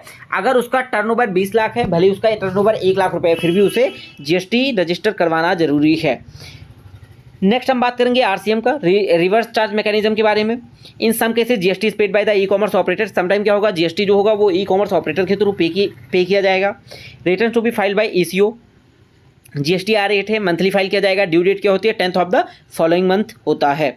इंपॉर्टेंट पॉइंट की अगर हम बात करें, eco must collect and deposit TCS, जितने भी इलेक्ट्रॉनिक जो होते हैं सर्विस प्रोवाइडर, यानी कि जो भी इलेक्ट्रॉनिक प्लेटफॉर्म है, वो सारे के सारे जाके टीसीएस यानी कि टैक्स जो होता है वो कलेक्ट करेंगे और उसे डिपॉजिट करेंगे। Sellers on ECO must registration mandatory है। ECO must file GSTR 8 file, monthly उन्हें फाइल करना जरूरी है। Reverse charge applies for some services categories. Next हमारे पास टॉपिक आता है रियल लाइफ एनालॉजी की बात करें, कैसे एग्जांपल है, यानी कि imagine Zomato is an e commerce operator. Zomato क्या है, वो एक ई कॉमर्स ऑपरेटर है जिसपे आप फूड ऑर्डर करते हैं रेस्टोरेंट से। जोमेटो क्या करेगा, कलेक्ट करेगा मनी कस्टमर से और फिर उसमें 1% टैक्स काट लेगा और उसे सेंड कर देगा रेस्टोरेंट को। जोमेटो ऑल्सो पे जीएसटी, यानी कि जोमेटो खुद भी जीएसटी पे कर सकता है under RCM for the service provided delivery और रेस्टोरेंट लिस्टिंग। देखिए आप देखते होंगे कई बार जेप्टो पे क्या होता है, जेप्टो पे आप जब जेप्टो से और सामान ऑर्डर कर रहे होते हैं, सामान आप ऑर्डर करते हैं, उसके बाद आपको क्या होता है, वहाँ पे दिखाया जाता है हैंडलिंग चार्जेस या फिर सर्विस चार्जेस। तो उस टाइम पे क्या होता है, टैक्स ऑन सर्विस चार्जेस दिया जाता है। तो ये वाला टैक्स का पोर्शन किसके पास जाता है, ये जेप्टो के पास जाता है। तो जेप्टो के पास अगर ये जा रहा है तो जेप्टो जाके ये गवर्नमेंट को पे करेगा। देन वहीं अगर हम बात करें अमेजॉन की, तो क्या होगा, आप एक प्रोडक्ट खरीदते हैं, उसके ऊपर जो जीएसटी मेंशन होता है ये जाता है हमारे सेलर के पास। तो सेलर से क्या होता है, ये जो हमारे जो ई कॉमर्स वाले प्लेटफॉर्म है जाके वहाँ से कलेक्ट करेंगे और देन जाके गवर्नमेंट को पे कर देंगे। तो इसी के साथ हमारा यूनिट नंबर 4 कंप्लीट होता है और वो भी हमने 19 मिनट में कंप्लीट कर लिया। बहुत ज़्यादा इजी चैप्टर है, ज़्यादा कुछ नहीं है इसमें, तो ज़्यादा कुछ एक्सप्लेनिंग का पार्ट है ही नहीं इसमें, तो समझाने की ज़रूरत नहीं थी। बट फिर भी जो भी है इंपॉर्टेंट है, मैंने वो आपको समझा दिया है, वो भी क्वेश्चंस के साथ में है सारे के सारे। तो इसी के साथ चलिए अब मिलेंगे नेक्स्ट वीडियो में। यूनिट नंबर 5 की वीडियो मैं कल अपलोड करूँगा। Thank you so much.